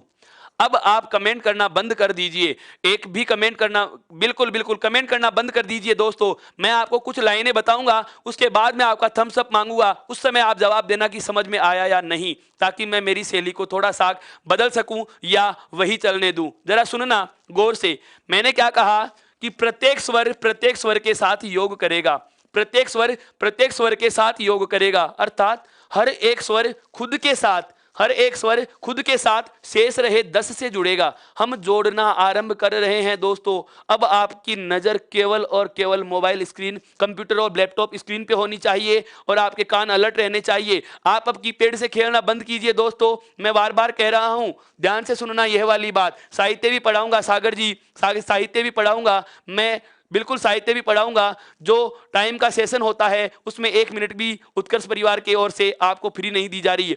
सारे की सारी 13 घंटे की कक्षाएं आपको लगातार मिल रही हैं दोस्तों। जुड़े रहिए, बने रहिए, शेयर कीजिए, लाइक कीजिए उत्कर्ष टीम को। ध्यान दीजिए, आगे बात करते हैं। अब क्या 11 स्वर, प्रत्येक स्वर एक दूसरे के साथ कैसे योग करता है। अब सुनना, मैं आरंभ कर रहा हूं जोड़ना। सबसे पहले मैं ए को ऐसे जोड़ूंगा, अर्थात ए योग ए। सबसे पहले मैंने क्या किया दोस्तों, ए को खुद से योग करवाया है और उसके बाद में मैं कहूंगा ए को आ से जोड़ेंगे। तो दूसरा सूत्र क्या बन जाएगा, ए योग आ। इनको अभी लिखने की रटने की आवश्यकता नहीं है, इनको लिखने रटने की आवश्यकता नहीं है। सुनना, केवल सुनना है आपको। नजर, बिल्कुल नजर जमाए रखिए और सुनिए। ये सारी चीजें अपने आप समझ में आएंगी। रटना कुछ है ही नहीं, लिखना कुछ है ही नहीं, बहुत सरल है ये चीजें। देखिए, मैंने कहा सबसे पहले ए को ऐसे जोड़ा और फिर ए को कहां जोड़ने आ गए, आ के साथ में। अब देखो, ए और आ का एक जोड़ा बन गया। इस आ को भी तो आ से जोड़ना है ना मैं, क्योंकि मैंने कहा प्रत्येक स्वर खुद से भी जुड़ेगा, प्रत्येक स्वर खुद से भी जुड़ेगा। तो आ ऐसे जुड़ेगा इस प्रकार से, जैसे प्रथम पद का अंतिम वर्ण ए हो और दूसरे पद का पहला वर्ण ए हो। प्रथम पद का अंतिम वर्ण ए हो और दूसरे पद का पहला वर्ण क्या हो, आ। ऐसे ही प्रथम पद का अंतिम वर्ण आ हो और दूसरे पद का पहला वर्ण क्या हो, ए। और मैं कहूं प्रथम पद का अंतिम वर्ण भी आ हो और दूसरे पद का प्रथम वर्ण भी क्या हो, आ। अर्थात ए और आ, अर्थात ए और आ स्वर एक दूसरे के साथ किसी भी प्रकार से योग करें, चाहे ए ऐसे जुड़े, चाहे ए आ से जुड़े, चाहे आ ऐसे जुड़े और चाहे आ से जुड़े। ध्यान से समझना इस चीज को। मैंने वापस से कहा, क्या प्रत्येक स्वर खुद से भी योग कर रहा है। ए जुड़ रहे हैं और आ जुड़ रहे हैं। एक दूसरे के साथ भी जोड़ो। देखो, ए और आ जुड़ गए और आ और ए जुड़ गया, अर्थात ए और आ को आपस में एक दूसरे के साथ किसी भी प्रकार से, आपस में एक दूसरे के साथ किसी भी प्रकार से योग कराएं। परिणाम सदैव मित्रों क्या आएगा, आ बनेगा। परिणाम सदैव क्या बनेगा दोस्तों, आ बनेगा। अर्थात अब इस पूरी बड़ी रामायण को, इस पूरे बड़े सूत्र को हम एक शॉर्ट फॉर्म में, बिल्कुल एक शॉर्ट प्रारूप में, एक लघु प्रारूप में लिख रहे हैं। क्या कि मैं कहूं कि ए या आ तो प्रथम पद के अंतिम वर्ण के रूप में हो और ए या आ ही आपके द्वितीय पद के प्रथम वर्ण के रूप में हो। इन सभी का परिणाम क्या आता है दोस्तों, आ आएगा। क्या आएगा दोस्तों, आ आएगा। अर्थात ए और आ किसी भी प्रकार से योग करें, चाहे ए को ऐसे जोड़ो, चाहे ए को आ से जोड़ो, चाहे आ को ऐसे जोड़ो, चाहे आ को आ से जोड़ो, जवाब सदैव क्या होगा दोस्तों, आ होगा। यह बात आपके समझ में आ चुकी है दोस्तों। अब आगे बढ़ते हैं। इनको किसी को लिखने की आवश्यकता नहीं है। लिखने के लिए आपको एक पूरे बोर्ड पे एक सारणी बना के दूंगा, उसको आप आराम से स्क्रीनशॉट रखना और बिल्कुल आप अपने स्टेटस पे 5 दिन तक लगा के रखिए। अपने मोबाइल का उसको प्रोफाइल पिक्चर बना लेना, ताकि बार बार देखने से वो चीज याद ही हो जाएंगी। पर अभी समय है, वह अभी करने की आवश्यकता नहीं है। अभी केवल आप सुनिए दोस्तों, अभी केवल सुनिए। ए और आ का योग करवाया और बनाया क्या दोस्तों, हमने आ बनाया। क्या बनाया दोस्तों, आ बना लिया है। ए और आ के योग में सदैव क्या बनता है दोस्तों, आ बनता है। अब मैं कहूं ठीक उसी प्रकार से, जैसे छोटी ई को छोटी ई से जोड़े, चाहे बड़ी ई को बड़ी ई से जोड़े, चाहे छोटी ई को बड़ी से जोड़ो और चाहे बड़ी को छोटी से जोड़ो, आपस में इन दोनों को भी कैसे भी योग कराएं, इनमें क्या बनता है दोस्तों, बड़ी ई बनती है, दीर्घ ई बनती है। ध्यान से सुनना, जैसे ए और आ आपस में एक दूसरे के साथ पहले बाद में छोटा छोटे से, चाहे छोटा बड़े से, ए से चाहे ए आ से, चाहे आ से चाहे ए से, ये दोनों कैसे भी योग करें, परिणाम क्या आया, आ। उसी प्रकार से ये दोनों कैसे भी योग करें, परिणाम क्या आएगा दोस्तों, दीर्घ ई। उसी प्रकार से मैं कहूं कि चाहे छोटा ऊ छोटे ऊ से जुड़े, चाहे बड़ा ऊ बड़े ऊ से जुड़े, चाहे छोटे ऊ को बड़े ऊ से जोड़ो, चाहे बड़े ऊ को छोटे ऊ से जोड़ो, हमेशा इनका परिणाम क्या आता है दोस्तों? दीर्घ ऊ ही आएगा। क्या आएगा दोस्तों? दीर्घ ऊ ही आएगा। अब फिर आगे मैं बात कर रहा हूं, ध्यान से सुनना। री और री जुड़कर दीर्घ री बनती है, जो संस्कृत में दीर्घ संधि में री का योग पढ़ा जाता है, लेकिन हिंदी में दीर्घ री प्रचलन में नहीं है। हिंदी में दीर्घ री का प्रयोग नहीं होता, इसलिए हम इसका जोड़ा नहीं बनाएंगे। तो जोड़े हमारे पास कितने बने हैं दोस्तों? 3 ही बने हैं। आगे इसलिए नहीं जा सकते क्योंकि इसे लांग कर आगे जाना संभव नहीं है। तो समान जोड़े कितने बन गए? 3। कौन कौन से बन गए? देखो, पहला जो जोड़ा बन रहा है वह बन रहा है ए और आ का ए और आ से योग होगा, यानी कि ए आ को ए आ से कैसे भी जोड़ो। दूसरा बना है क्या? ई बड़ी ई का ई बड़ी ई के साथ बन रहा है दोस्तों, ई या बड़ी ई को ई या बड़ी ई से जोड़ा। और तीसरा जो जोड़ा बना है वह क्या बना है? ऊ बड़े ऊ का योग किसके साथ में हो? ऊ या बड़े ऊ के साथ। और इन सभी का परिणाम देखो, यहां पर आया है आ, यहां पर आया है दीर्घ ई, और यहां पर आया है दोस्तों क्या? दीर्घ ऊ। अब मैं एक लाइन बोलने वाला हूं, सुनकर आश्चर्य होगा दोस्तों। क्या? कि यदि ए आ ई बड़ी ई और ऊ बड़ा ऊ, यदि ए आ ई बड़ी ई और ऊ बड़ा ऊ अपने सजातीय स्वर से योग करते हैं, अपने समान स्वर से योग करते हैं, बहुत गौर से सुनना इस बात को। यदि ए आ ई बड़ी ई और ऊ बड़ा ऊ यदि अपने सजातीय स्वर से या समान स्वर से योग करते हैं तो सदैव दीर्घ स्वर में बदल जाते हैं। कौन से में बदल जाते हैं दोस्तों? दीर्घ स्वर में बदल जाते हैं। और ऐसा करना ही दीर्घ संधि कहलाता है। ऐसे करना ही क्या कहलाता है दोस्तों? दीर्घ संधि। स्वर संधि के 5 प्रकारों में या 5 नामों में एक नाम आपके सामने आ चुका है दोस्तों, कि दीर्घ संधि किसे कहते हैं। दीर्घ संधि किसे कहते हैं? तो दीर्घ संधि किसे कहा जाता है दोस्तों? यदि, सुनना, यदि ए आ ई बड़ी ई ऊ बड़ा ऊ अपने समान स्वर से जुड़े। समान का मतलब ए आ का योग ए आ से होगा, ई बड़ी ई का योग ई बड़ी ई से होगा, और ऊ बड़े ऊ का योग ऊ बड़े ऊ से होगा। यदि समान स्वरों का योग होगा तो सदैव दीर्घ में बदलेंगे। किसमें बदलेंगे दोस्तों? दीर्घ स्वर में बदल जाएंगे, द्विमात्रिक स्वर में बदल जाते हैं। और दीर्घ स्वर में बदलना ही क्या कहलाता है दोस्तों? दीर्घ संधि कहलाता है। क्या कहलाता है दोस्तों? दीर्घ संधि कहलाता है। आप इसे लॉजिक से भी याद रखते हैं, जैसे ये छोटा भाई है और ये बड़ा भाई है, ये छोटा भाई है और ये बड़ा भाई है, ये छोटा भाई है और ये बड़ा भाई है। खरीदारी करने किसी बाजार में चले जाते हैं, पसंद चीज चाहे छोटे भाई को आए चाहे बड़े भाई को आए, पैसे सदैव बड़े भाई को ही देने होंगे, पैसे सदैव दीर्घ भाई को ही देने पड़ेंगे। आप इस प्रकार की ट्रिक से भी इसको याद रख सकते हैं। आपके जैसे भी समझ में आए, आप इतना सा ध्यान रखना कि यदि समान स्वर जुड़ेंगे तो दीर्घ में बदलेंगे। और ऐसा होना ही क्या कहलाता है दोस्तों? दीर्घ संधि कहलाता है। क्या कहलाता है दोस्तों? दीर्घ संधि कहलाता है। अर्थात दीर्घ संधि की परिभाषा भी हमें पता चल चुकी, नाम ही नहीं, संधि का नाम ही नहीं, परिभाषा तक हमें पता चल चुकी है। दीर्घ संधि किसे कहेंगे? यदि ए आ ई बड़ी ई ऊ बड़ा ऊ सजातीय स्वर या समान स्वर से योग करते हैं तो दीर्घ स्वर में बदल जाते हैं, इसे ही दीर्घ संधि कहा जाता है। यहां तक की बात समझ में आई? एक बार इसका स्क्रीनशॉट लीजिए मित्रों, ताकि मैं आगे बढ़ सकूं। अभी मैंने उदाहरणों पे चर्चा नहीं की है, अभी हम केवल 5 नामों से परिचित हो रहे हैं कि दीर्घ संधि के 5 जो प्रकार हैं वो 5 ही क्यों बने, 5 प्रकार कौन कौन से हैं, हम उन्हीं की बात कर रहे हैं। ध्यान देना दोस्तों, यहां तक की बात समझ में आ चुकी? स्क्रीनशॉट लिया? अब आगे बढ़ता हूं। देखिए, अभी तक हमने क्या किया है दोस्तों? अभी तक हमने क्या किया है? केवल और केवल इन समान स्वरों का योग करा है। क्या किया है दोस्तों? समान स्वरों का योग किया है। हमारे पास, ध्यान देना, हमारे पास कितने जोड़े बन चुके? 3 जोड़े बन चुके। एक तो ए आ का, एक ई बड़ी ई का और एक ऊ बड़े ऊ का। अब आगे बढ़ता हूं, ध्यान देना आगे वाले तथ्य पे। ए और आ का जोड़ा बन चुका है। मैंने क्या कहा था? प्रत्येक स्वर सर गृह में कौन सा रे है? मेरे मित्र, गृह में कोई रे नहीं है, गृह में री स्वर जुड़ा हुआ है दोस्तों। क्या जुड़ा हुआ है? री स्वर जुड़ा हुआ है। ऐसी बातें मैं बहुत पहले बता चुका हूं मित्रों। यदि आप वर्ण विचार से संबंधित जो 7 कक्षाओं के सेगमेंट हैं, यदि आप उन्हें पूरा देख लेते तो इस प्रकार का जहन में आपके सवाल बचता ही नहीं मेरे मित्र। इसीलिए कह रहा हूं, लगातार जुड़े रहिए, नियमित बने रहिए, ताकि आपकी समस्याएं शमन हो सकें। ध्यान देना, ए आ का जोड़ा बन चुका, ई बड़ी ई का जोड़ा बन चुका और ऊ बड़े ऊ का जोड़ा बन चुका। अभी अभी मैंने कहा प्रत्येक स्वर एक दूसरे के साथ भी योग करेगा। अब देखो, ए और आ को ए और आ से तो जोड़ चुके, लेकिन अब इनसे भी तो जोड़ना बाकी रहा है। तो देखो, ए और आ को अब किसके साथ में जोड़ेंगे? अब ई बड़ी ई के साथ। तो सूत्र क्या बन जाएगा, ए या आ को योग करवा रहा हूं मैं किससे, ई और दीर्घ ई से। ए और आ का योग किससे करवाएंगे, ई और दीर्घ ई से। कैसे सुनना, अब इस सूत्र का मैं विस्तार रूप लिख रहा हूं। हो सकता है ए के साथ छोटी ई जुड़े, तो हम क्या कहेंगे, ए प्लस छोटी ई, या हो सकता है ए के साथ बड़ी ई जुड़े। बताइए, ए के साथ छोटी ई और बड़ी ई दोनों जुड़ चुकी है, ए के साथ दोनों को जोड़ चुका हूं। ऐसे ही देखो, आ के साथ छोटी ई जुड़े चाहे आ के साथ बड़ी ई जुड़े, तो अर्थात आ प्लस छोटी ई हो और चाहे आ प्लस बड़ी ई हो, चाहे आ प्लस बड़ी ई हो। ध्यान देना मित्रों, ऐसी स्थिति में सदैव परिणाम हमेशा प्राप्त जो हमें होगा वह होगा कौन सा, ए प्राप्त होगा दोस्तों। क्या प्राप्त होगा दोस्तों, ए प्राप्त होगा। ध्यान से समझना, छदम संधि उसी को कहा जाता है जो गौण संधि होती है मेरे मित्र। ध्यान देना प्रदीप जी, इस बात की मैं चर्चा कर चुका हूं।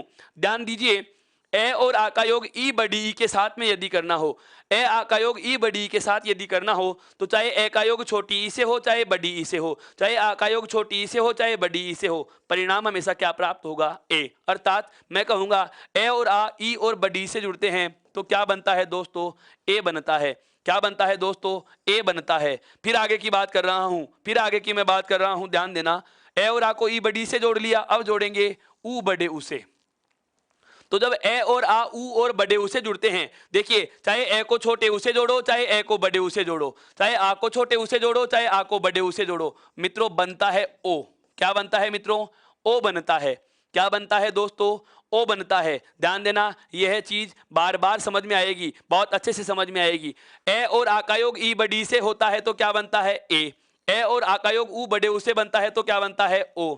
अब ए और आ को यदि हम री से जोड़ेंगे दोस्तों तो उसमें बनता है क्या, अर। क्या बनता है, अर बनता है। यहां पर एक नई चीज हमें पता चल चुकी, अब तक केवल एक ही वर्ण बन रहा था, यहां पर दो वर्ण आ गए।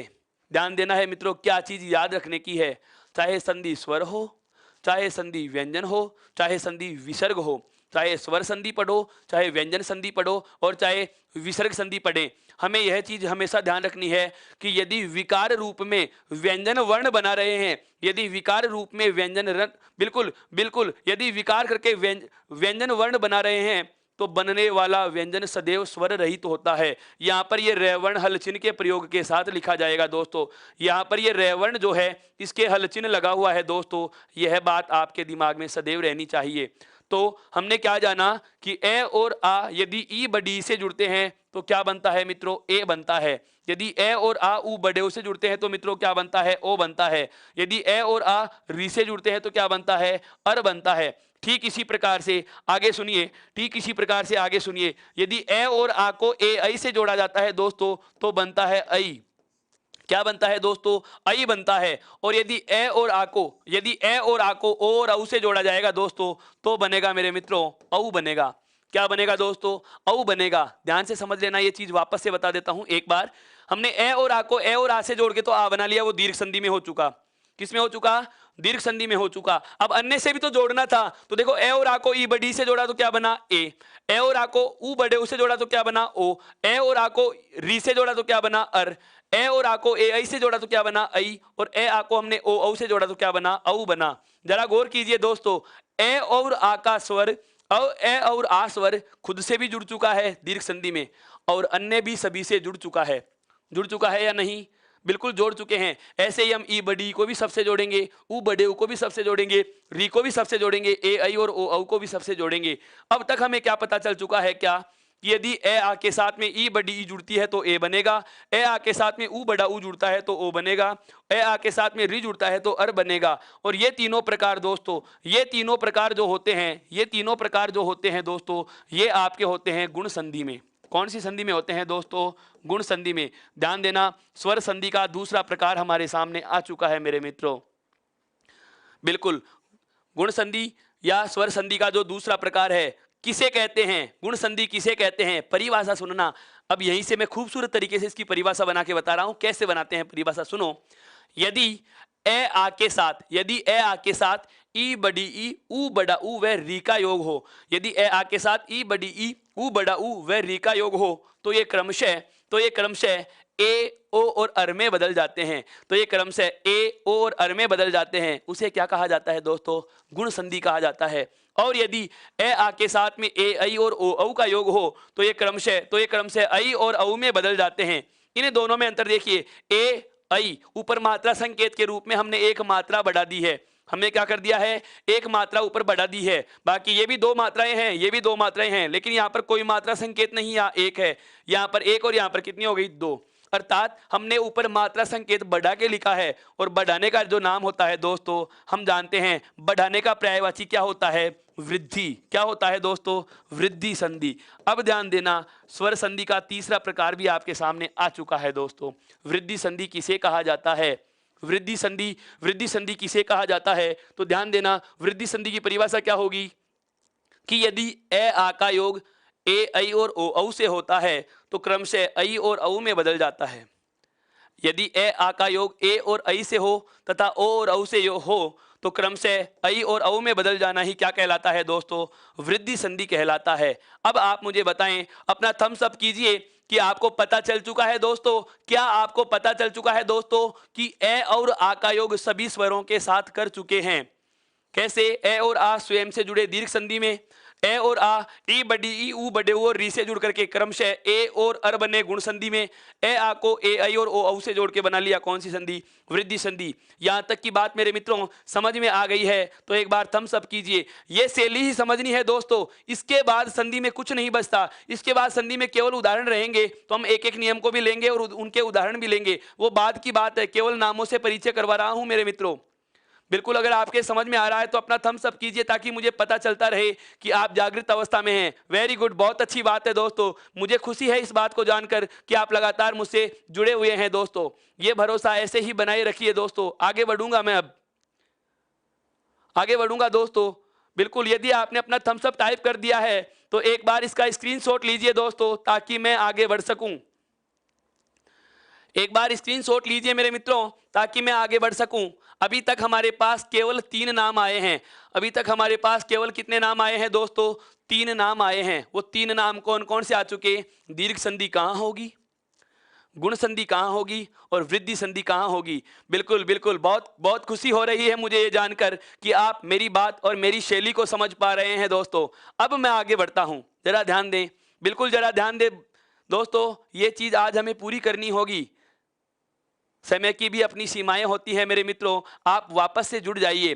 बिल्कुल, अब आपकी नजर आगे वाले, बिल्कुल आगे वाले योग को समझने के लिए हो। मैंने क्या कहा सुनिए, ए और आ का योग हम सभी स्वरों के साथ कर चुके हैं, ए और आ का योग हम सभी स्वरों के साथ कर चुके हैं दोस्तों। अब हम करने आरंभ करेंगे ई बडी का। अब हम आरंभ करेंगे कौन सा, ई और बडी का योग। देखिए कैसे, अभी तक हमने केवल और केवल क्या किया है, ए और आ का योग किया है। अब मैं बात करूंगा किसकी, ई बड़ी ई की। किसकी बात करूंगा दोस्तों, ई बड़ी ई की। ध्यान दीजिए, सबसे पहले मैं आपसे पूछना चाहूंगा, क्या ई बड़ी ई को ई बड़ी ई से जोड़ चुके हैं, अर्थात ई और जो बड़ी ई है, लघु ई और दीर्घ ई है, क्या खुद से योग कर चुके दोस्तों, हाँ कर चुके हैं, बिल्कुल कर चुके हैं। कौन सी संधि में दोस्तों, दीर्घ स्वर। किसमें किए हैं, दीर्घ स्वर में। क्या कि यदि लघु ई के या दीर्घ ई के साथ लघु ई या दीर्घ ई होती है तो परिणाम दीर्घ ई प्राप्त होता है। यह बात हम दीर्घ संधि में जान चुके हैं दोस्तों। किसमें जान चुके हैं दोस्तों, दीर्घ संधि में जान चुके हैं। क्या कि ई और बड़ी का योग आपस में होता है तो वो दीर्घ ई बनती है, और ऊ और बड़े ऊ का योग आपस में होता है तो बड़ा ऊ बनता है। यह बात तो हमें पता है, लेकिन वही बात क्या अभी अन्य से तो जोड़ना बाकी है। तो एक लाइन लिख रहा हूं, जरा गौर करना, क्या ई या बड़ी ई का योग अन्य असमान स्वरों से हो। किससे होता है मित्रों, अन्य असमान स्वर से हो, अन्य असमान स्वर। यह बात आपको जरा समझनी है। अब आप जरा लिखने को विराम दीजिए मेरे मित्रों। अब आप अपनी अंगुली को आराम दीजिए, कीपैड को आराम दीजिए, और कान और बिल्कुल बिल्कुल आपकी नजरें गड़ जानी चाहिए मित्रों। समय की कोई टेंशन नहीं है, समय की कोई टेंशन नहीं है, केवल सीमाएं हैं, केवल सीमाएं हैं। समय का एक बंधन है, लेकिन हम उस प्रतिबंधित समय में, हमारा जो निर्धारित समय होता है, यदि सही तरीके से कार्य करेंगे तो भी सफलता प्राप्त की जा सकती है दोस्तों। तो इससे जुड़े रहिए ताकि हम आगे बढ़ सकें। क्या कि ई और बड़ी ई का योग मुझे अन्य स्वरों से करवाना है, तो मैंने क्या लिख दिया, अन्य असमान स्वर। ये क्यों लिखा, ये क्यों लिखा, अन्य असमान क्यों लिखा, क्योंकि ई और बड़ी ई का योग यदि ई और बड़ी ई से होगा तो क्या बनेगी, बड़ी ई बनेगी। यह तो कौन सा है दोस्तों, समान स्वर है। यह तो क्या है, समान स्वर है। अर्थात ई बड़ी ई को खुद से जोड़ोगे तो ये दीर्घ ई में बदलता है, जो कौन सी संधि में जान चुके हैं दोस्तों, दीर्घ संधि में जान चुके हैं। कौन सी संधि में जान चुके हैं, दीर्घ संधि में जान चुके हैं। लेकिन अब मैं कह रहा हूं कि ई और बड़ी का योग अन्य असमान से हो, अर्थात ई बड़ी के सामने ई बड़ी के अलावा कुछ भी आए, ई बड़ी के सामने ई बड़ी के अलावा कुछ भी आ सकता है। अन्य असमान का मतलब यहां हो गया दोस्तों क्या, कि ई और बड़ी के सामने ई और बड़ी के अलावा कोई सा भी हो सकता है। अर्थात हम कह सकते हैं कि ई या बड़ी के बाद में चाहे ए आए, चाहे आ आए, चाहे ऊ आए, चाहे दीर्घ ऊ आए, चाहे री आए, चाहे ए आए, चाहे ऐ आए, चाहे ओ आए और चाहे औ आए दोस्तों। ये है असमान स्वर। अर्थात ई बड़ी के सामने ई बड़ी नहीं होनी चाहिए। 11 में से केवल 2 हटा देंगे तो कितने बच गए दोस्तों, 9 बच गए। कितने बच गए, 9 बच गए, क्योंकि असमान स्वरों का हमें योग पढ़ना था। ई बड़ी को ई बड़ी से तो दीर्घ संधि में जोड़ चुके, अन्य बचे हुए हैं, मैंने उनको एक ही लाइन में लिख दिया, क्या कि ई या बड़ी के साथ अन्य असमान स्वरों में से 9 में से कोई सा भी स्वर आता है दोस्तों। अब ध्यान देना क्या बदलाव होगा, 9 में से कोई सा भी स्वर आता है दोस्तों, तो ऐसी स्थिति में चाहे छोटी ई के बाद में असमान आए, चाहे बड़ी ई के बाद में असमान आए, ध्यान से सुनना, चाहे छोटी ई के बाद में कोई असमान स्वर हो, चाहे बड़ी ई के बाद में कोई असमान स्वर हो, इन दोनों में जो भी होगा वह अपने ही स्थान पर किस में बदल जाएगा मित्रों, ये में बदल जाता है। किस में बदल जाता है दोस्तों, ये में बदल जाता है दोस्तों। अनावश्यक बातें आपको नहीं करनी है दोस्तों। अगर मैं आपको ध्यान देना, अगर इतना अच्छा समझा सकता हूं, अगर इतना अच्छा समझा सकता हूं तो हर चीज से आप वाकिफ रहिए। आपके हर एक पहलू का, आपके हर एक सवाल का मेरे पास जवाब है। केवल और केवल आप बारी का इंतजार कीजिए, मौके का इंतजार कीजिए। एक खूबसूरत विद्यार्थी का, एक बुद्धिमान विद्यार्थी का लक्षण होता है कि प्रश्न पूछने में भी इतना निवेदन होना चाहिए दोस्तों कि सामने वाला जवाब देने के लिए बाध्य हो जाए। आप अपनी विनम्रता का, आप अपने निवेदन का परिचय दीजिए दोस्तों। आप एक अच्छे विद्यार्थी हैं, अच्छा अधिगम करता है तो अपना परिचय दे दोस्तों। बहुत अच्छे समझ, बिल्कुल बहुत अच्छा समय हमने चुना है, बहुत सही तरीके से सारी चीजें मैं आपको बता रहा हूं। किसी प्रकार की कोई जल्दबाजी नहीं कर रहे हैं दोस्तों, आराम आराम से इसको समझना है। मैंने क्या कहा कि ई बड़ी के सामने यदि ई बड़ी को जोड़ेंगे तो वो तो समान स्वर हो गए, जो दीर्घ संधि में पढ़ लिया। यदि ई बड़ी के बाद में असमान स्वर हो, यदि असमान स्वर हो तो चाहे छोटी ई हो चाहे बड़ी ई हो, अपने ही स्थान पर किस में बदल जाएगा दोस्तों, ये में बदल जाएगा। और जो इधर असमान स्वर रहेगा उसकी इस ये पे क्या लगा दी जाएगी, मात्रा लगा दी जाएगी दोस्तों। ये बात ध्यान से समझना। मैंने अभी अभी आपको बताया, मैंने अभी अभी आपको बताया दोस्तों, मैं आपकी सुविधाओं के लिए 1 घंटे की कक्षा को अंतिम कक्षा के रूप में ले रख करके इसको 1.5 घंटे का समय बढ़ा लिया, ताकि मैं आपको ज्यादा दे सकूं, ताकि आपको मैं बहुत ज्यादा समझा सकूं। इस चीज का मैं भी तो ध्यान रख रहा हूं, तो मैं भी अपेक्षा करता हूं क्या कि आप भी जिस उम्मीद के साथ मुझसे जुड़े हुए हैं और मैं जिस उम्मीद के साथ आपसे जुड़ा हुआ हूं वो उम्मीद आप कायम रखें दोस्तों। ध्यान दीजिएगा मेरे मित्रों, वापस से आ जाइए अपने बिंदु पे, क्या कि यदि ई बड़ी के साथ, यदि ई बड़ी के साथ असमान में से कोई सा भी स्वर योग करता है तो चाहे छोटी ई हो चाहे बड़ी ई हो, अपने ही स्थान पर किस में बदल जाएगा मेरे मित्र, ये में बदल जाएगा।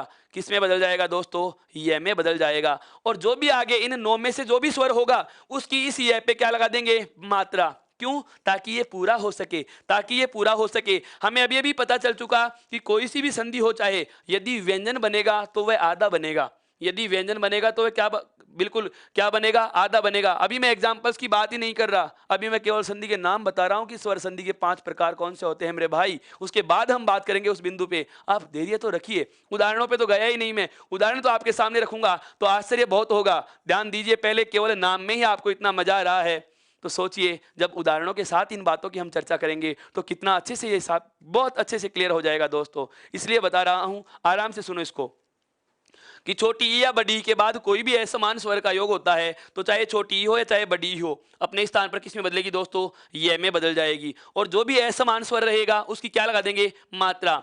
एक एक इसका उदाहरण समझिए, जैसे मैं कहूं कि चाहे छोटी ई या बड़ी ई के बाद में यदि ए आ गया, क्या आ जाएगा, ए, तो छोटी ई या बड़ी ई तो बदल गई ये में, और इसमें क्या जोड़ेंगे, ए, अर्थात ये का हलंत हटा करके क्या लिख देंगे, ए लिख देंगे। यदि यहाँ आ होगा तो यहाँ या बन जाएगा।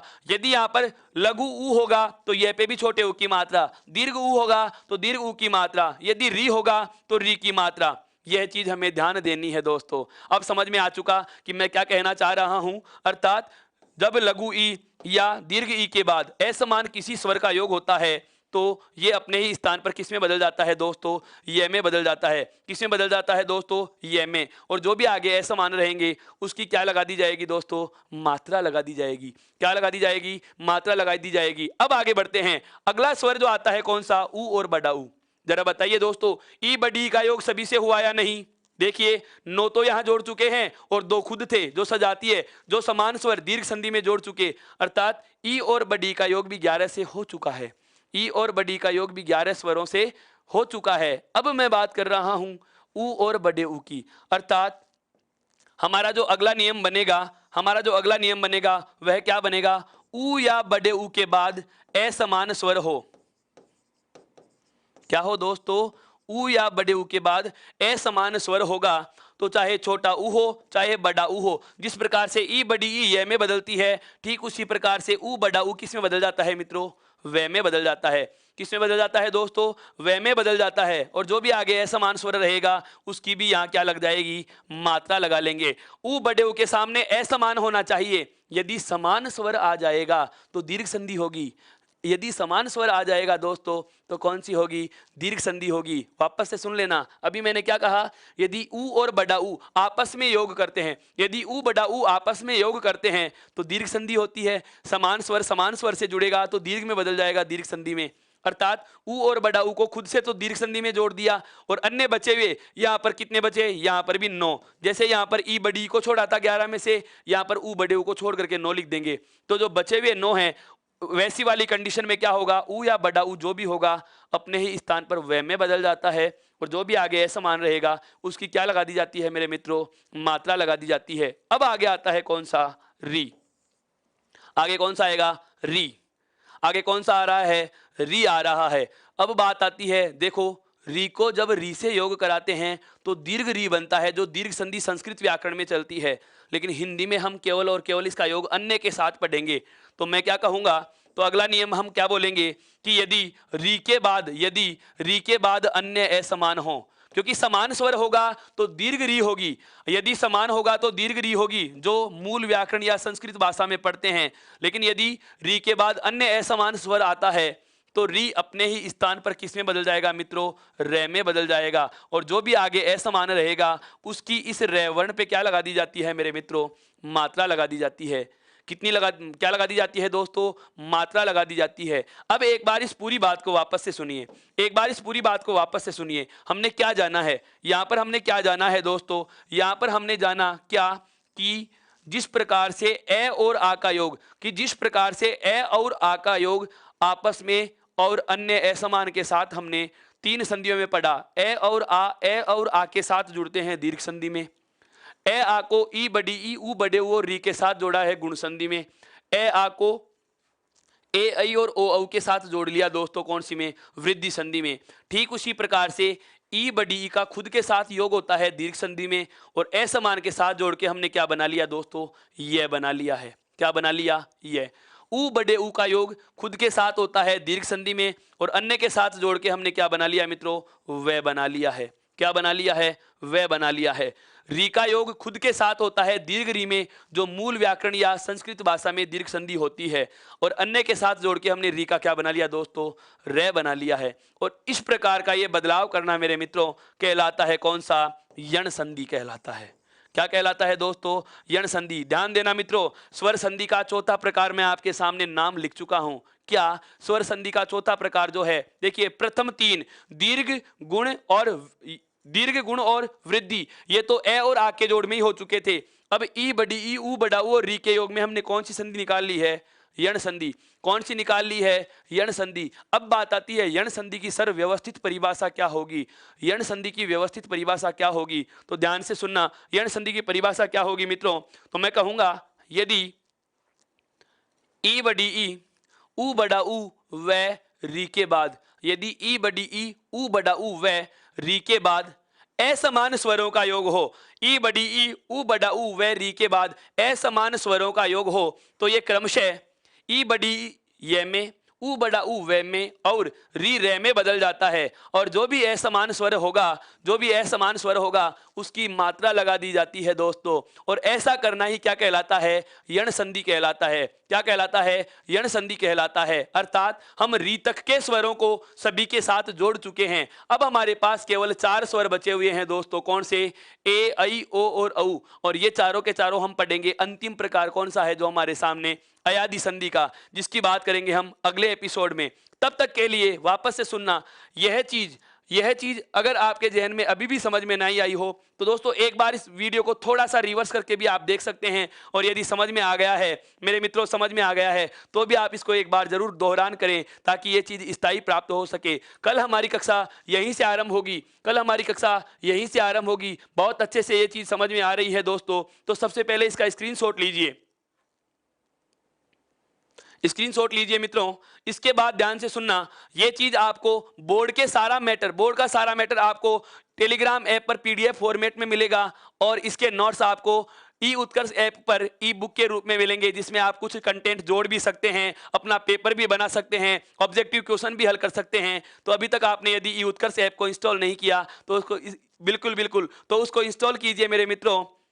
और यदि अभी तक आपने चैनल को लाइक और सब्सक्राइब नहीं किया है तो वह भी कीजिए। बेल आइकन को प्रेस कीजिए ताकि आपको कल की क्लासों के शेड्यूल के बारे में पता चल सके। और यदि आपने एक बार इस सारी बात को आज धैर्य से सुना तो एक बार अपना थम्स अप कीजिए ताकि मुझे पता लगे दोस्तों कि आपको मजा आ रहा है क्लास में। अपना थम्स अप कीजिए दोस्तों। तब तक आपको मैं सभी को मेरी और उत्कर्ष परिवार की ओर से गुड नाइट बोलता हूं, राम राम बोलता हूं, शुभ रात्रि बोलता हूं। बहुत बहुत धन्यवाद साथियों। Click on the subscribe button to subscribe to our channel. Press the bell icon on the YouTube app and never miss another update. Download eUtkarsh app from Google Play Store. eUtkarsh app is one-stop solution for your competitive exam preparation with lots of unique and amazing features like create your own custom test, add YouTube videos in app library, add web reference link for quick revision, make your own custom flashcards. For each chapter, you can give online test and analyze your performance. So download eUtkarsh app now.